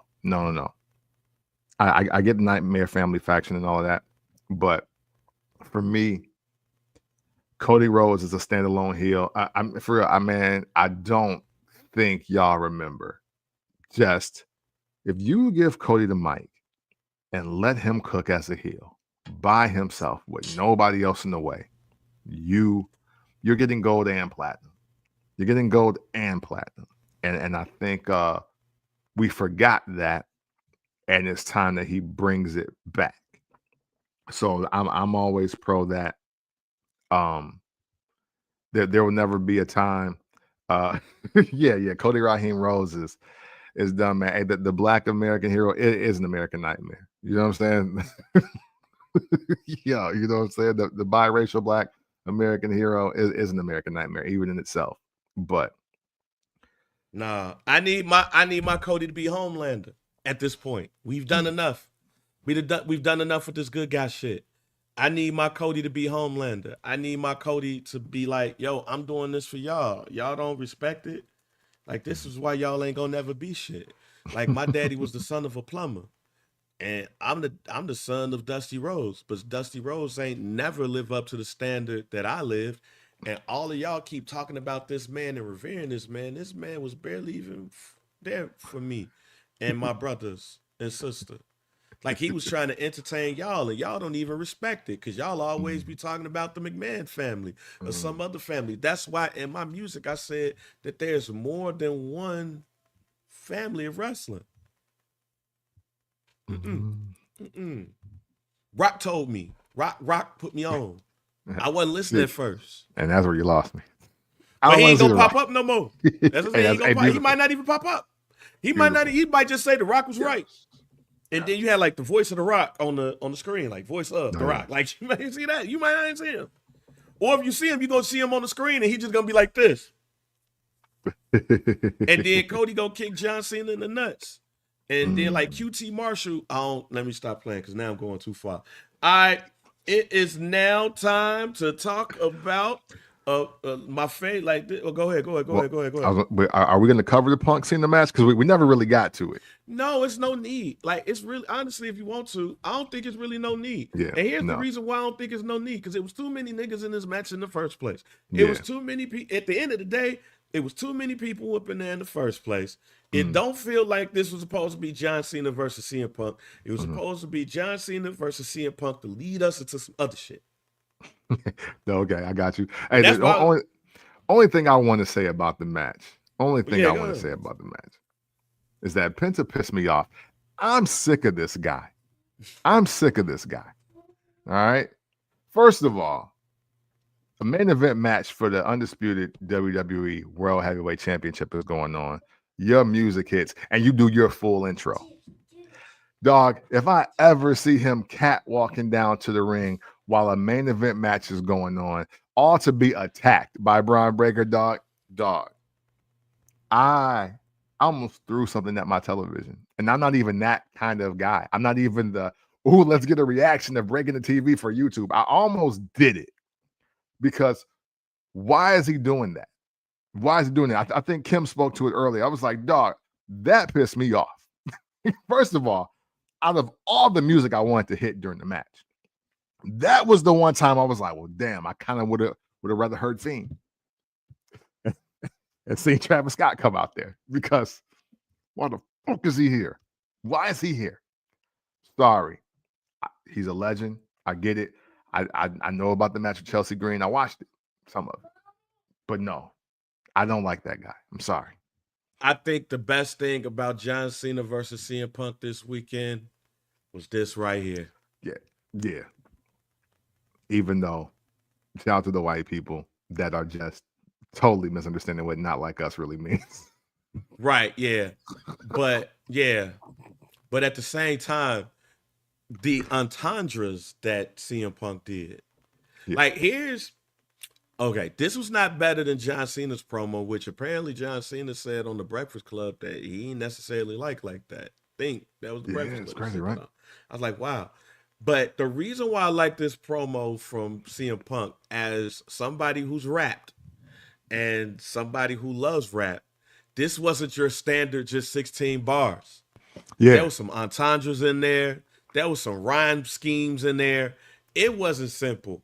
I was like, okay, all right. Somebody who raps back there actually did this for CM Punk. Yeah. Because, of course, we know he didn't do it. But this wasn't even the John Cena standard 2-line joint. Hey, all right, Punk. Okay, you represented us well. Yeah, so came with this with the Cubby throwback on. Now he could have put a Cubby hat on. Now he know better than this. Now why you got so much Chicago paraphernalia on looking like a tourist when you got I mean, there's some fire Cubby hats that match that jersey. I've literally just seen them. Well, it depends on when he got it, because that's a personalized jersey. True enough. But this is also why it sucks that he's a Cubs fan. Because if he was a White Sox fan, he would have had a Bulls White Sox-like jersey. However, yes, it did look like he was a tourist, but that's why I wasn't even worried about the outfit. I was more like, okay, I like the scheme of what he's doing.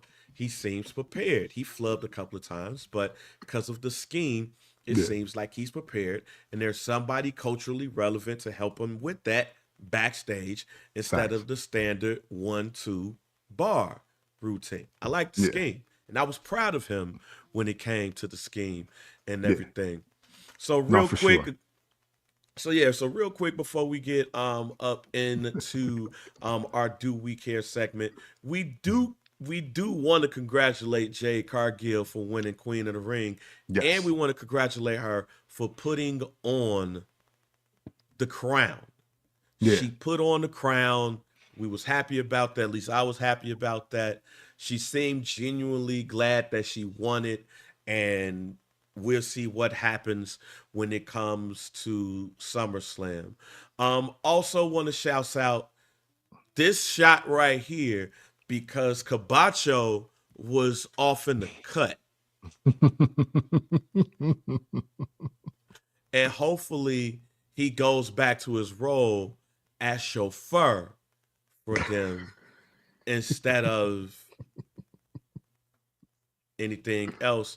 And again, Sami, y'all tried with Karrion Kross. Yeah. And here's the thing. I'm a fan of Karrion Kross. Probably just not on the main roster. For sure. Simple as that. Now, we're going to go ahead and go to the Do We Care segment. For this segment right here, we are going to start off with how Russ calls her the bird lady. Hey, caw. So the bird lady again had a problem with her top.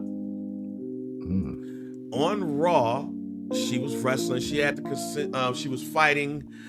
She cost Bayley the Intercontinental Championship, like I said was going to happen. And after costing her that, she was wrestling, fighting and everything. And her top, she kept having to fix it. Does her top care about her? No, but they care about us, and that's all that matters. I mean, I feel you. She has more wardrobe malfunctions in that area than anybody, and it's not a lot there. Or maybe it is, and that's the problem. There we go. At this point, we've talked about this, but I'll ask again. No, we gotta do. What happened to that girl? At this point, do the WWE really care about the King of the Ring? Like, do they really give a shit? Look how Cody Rhodes is looking at this shit. Man. Cody Rhodes is looking at this like, I did that for this. Yeah, hey man, you know what? Hey, listen, I'm conflicted here because honestly, the detail in the crowns for both the King and the Queen, I think these are some of the hardest crowns ever. Yeah. Like just wrestling history. So for people to win this tournament and not embrace the crowns and just the aspect of it, I don't know, man. I feel a little slighted. I think for even if it ain't as expensive as it looks, I think the presentation as far as the coronation goes is great. But to your point earlier and to the format that we like, I want to see the 8 men and the 8 women that are in the tournament left battle it out in one night for both crowns so we can restore that feeling of like, no, dog, you really earned King and Queen of the Ring. Like, rep it right. Yeah, I want my end match or my one night tournaments back. Yeah. I want that back. Like, that's the part of this that don't matter to me about the King of the Ring, which is why people consider it a workers' title. I need that back, or at least somebody else to go over and get that done. I don't need that. I don't need this right here. No, we're straight. We're straight when it comes to this. Let me see where we are at. We are also, oh, this is important to us. Keith Lee tweeted, Camp. I don't know if you saw this, but Keith Lee, who has been out of action for I don't know how long. It seems like forever, but Keith Lee, who has been out of action, tweeted. He had tweeted to a fan who had tweeted basically saying how much they missed him. I'm trying to pull up the tweet right now, but he said, hey, it ain't on me. While I'm out, it's not on me. But just know that I'm healthy and I'm okay. And that thing. So I'm pulling it up right now. Hold on for a second. I want to go ahead and put this in there so people can see this, because I think it is very important as we talk about somebody who we projected to be like, man, we definitely projected to be one of those ones for right now, especially when you see like where Gunther is and stuff like that. So let me make sure there was up. That's the tweet right there. Keith and Paul Stradley Paul said, real Keith Lee, you are missed on TV, but we know what you're doing. What's important, take care of yourself. God bless you, brother. Keith Lee said, again, I am quite fine. It is not up to me when it comes to a return, but blessings to you as well. Your thoughts on that tweet? Butterfly effect. Butterfly effect, man. And don't get me wrong, I don't think Vince had the greatest idea with the whole Bearcat thing, but I really do think that Keith Lee, much like a lot of other indie wrestlers, overstated their value too soon because of just the internet, to be honest with you. Because you want to talk about plan versus actual, that Survivor Series moment, Roman Reigns, Keith Lee, all things considered, Keith Lee's supposed to be going through right now. Keith Lee's supposed to be Jey Uso. Keith Lee's supposed to be Dominic Mysterio. None of that happened. And I mean, there was literally a time where MJF, Adam Cole, and Keith Lee were the three names to be today, like the future of the entire wrestling business. And now he's fine, perfect picture of health as far as he's concerned, and he can't even get on TV. That's disappointing. That's upsetting. I hope something turns around for the brother. And man, maybe just hear the people that's been doing it a minute out, bro. Just maybe hear them out.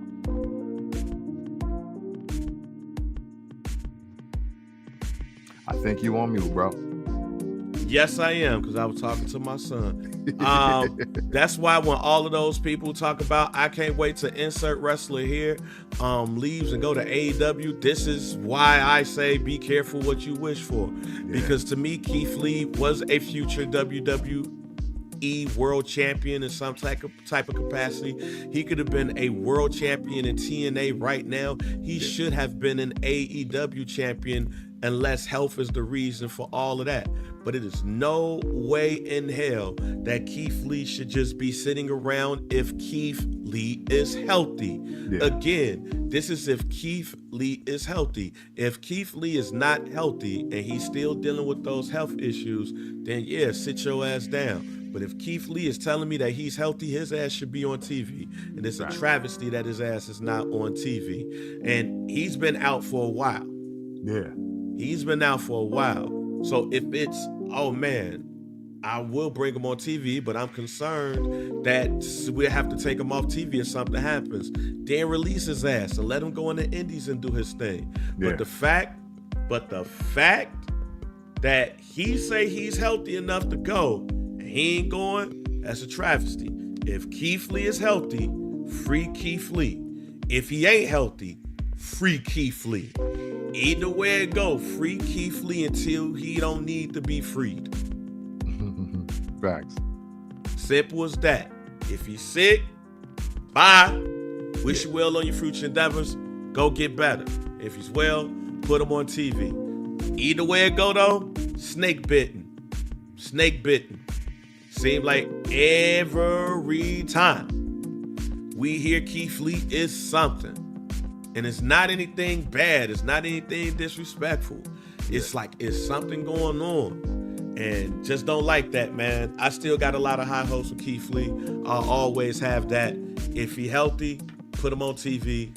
If he ain't, let him go unless y'all keeping him from some insurance reasons. Last, and I can't wait for this one, Cap. Y'all care now? Do y'all care now? Y'all talked all that shit. Bring him back. Bring him back. He put some goddamn designs and shit all in his head. Cut off them goddamn dreads he got on his head. He said he was driving the bus. And look, he in a program with Aleister Black. And that is no disrespect to Aleister Black. Yeah, but y'all did all of that shit for him to be serious and put him in a program with Aleister Black. Y'all care now? Y'all care about this feud with Aleister Black? Do y'all? Tell. Hey, and this was the point we were trying to make, 3 weeks ago now? Like, it's no different to me than, I'm going to use a music analogy. This is what I was telling everybody that was a little too happy that Kendrick Lamar won the battle and y'all was hoping Drake's career is over. I said, hey, but who gonna make the slaps for the hoes? Like, because that's not what Kendrick does. You still need summer songs. You still need something for the girls to make captions to.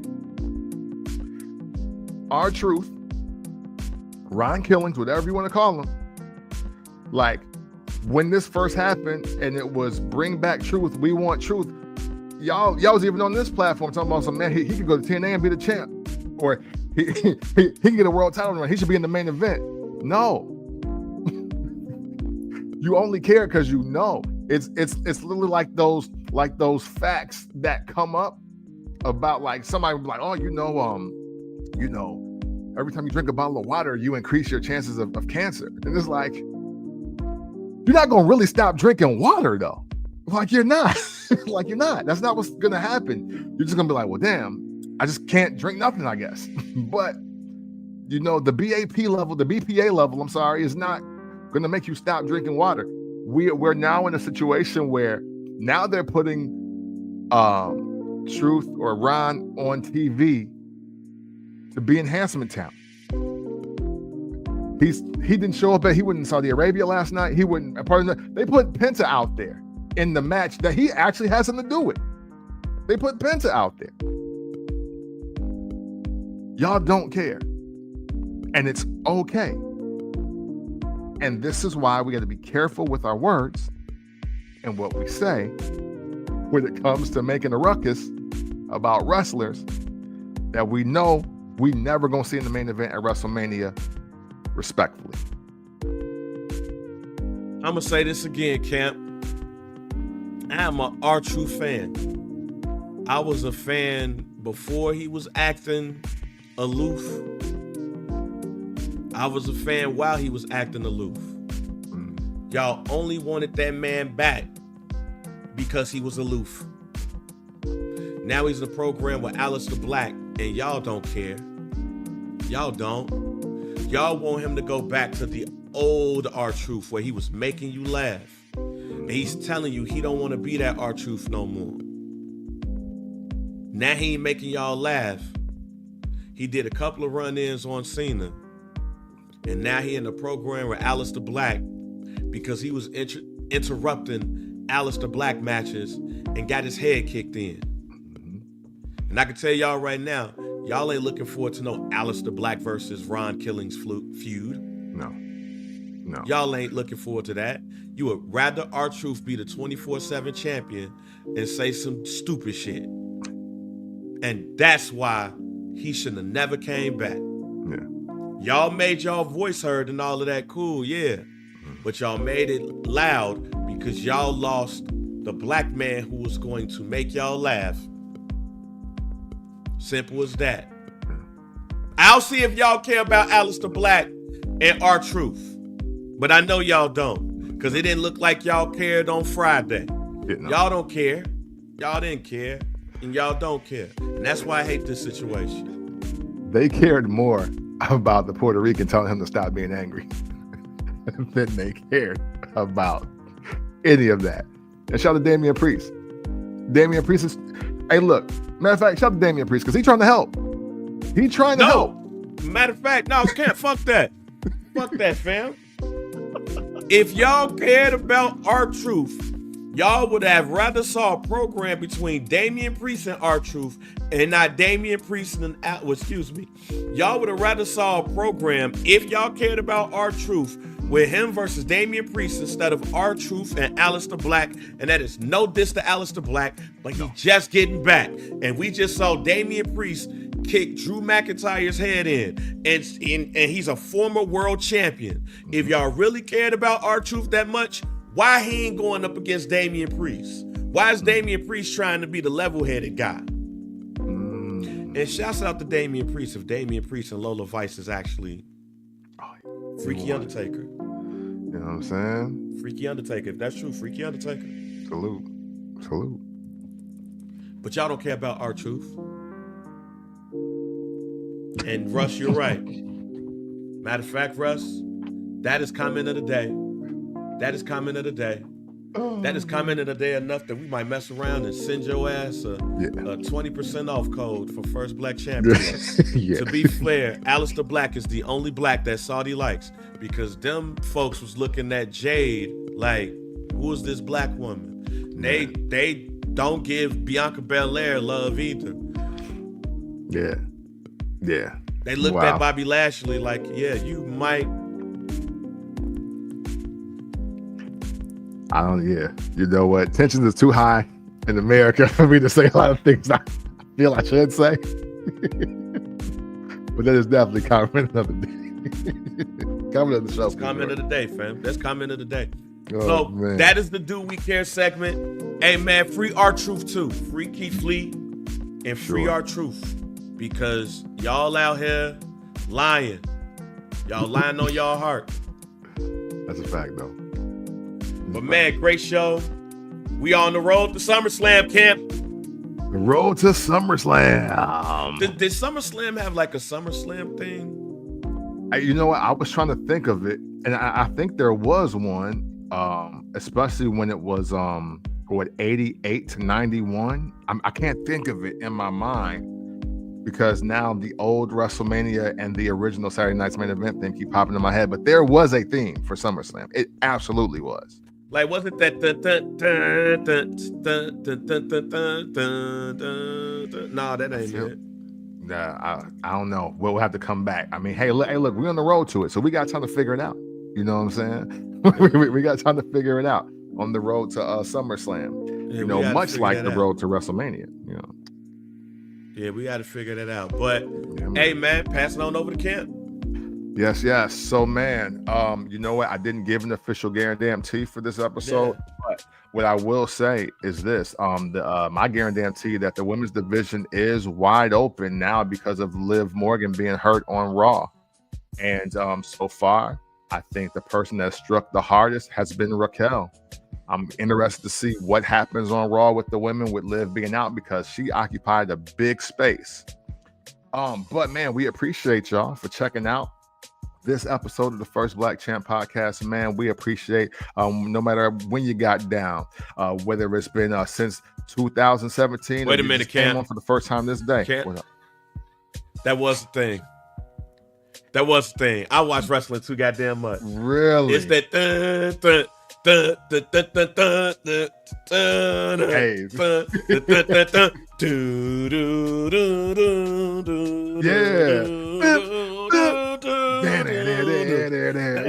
yeah.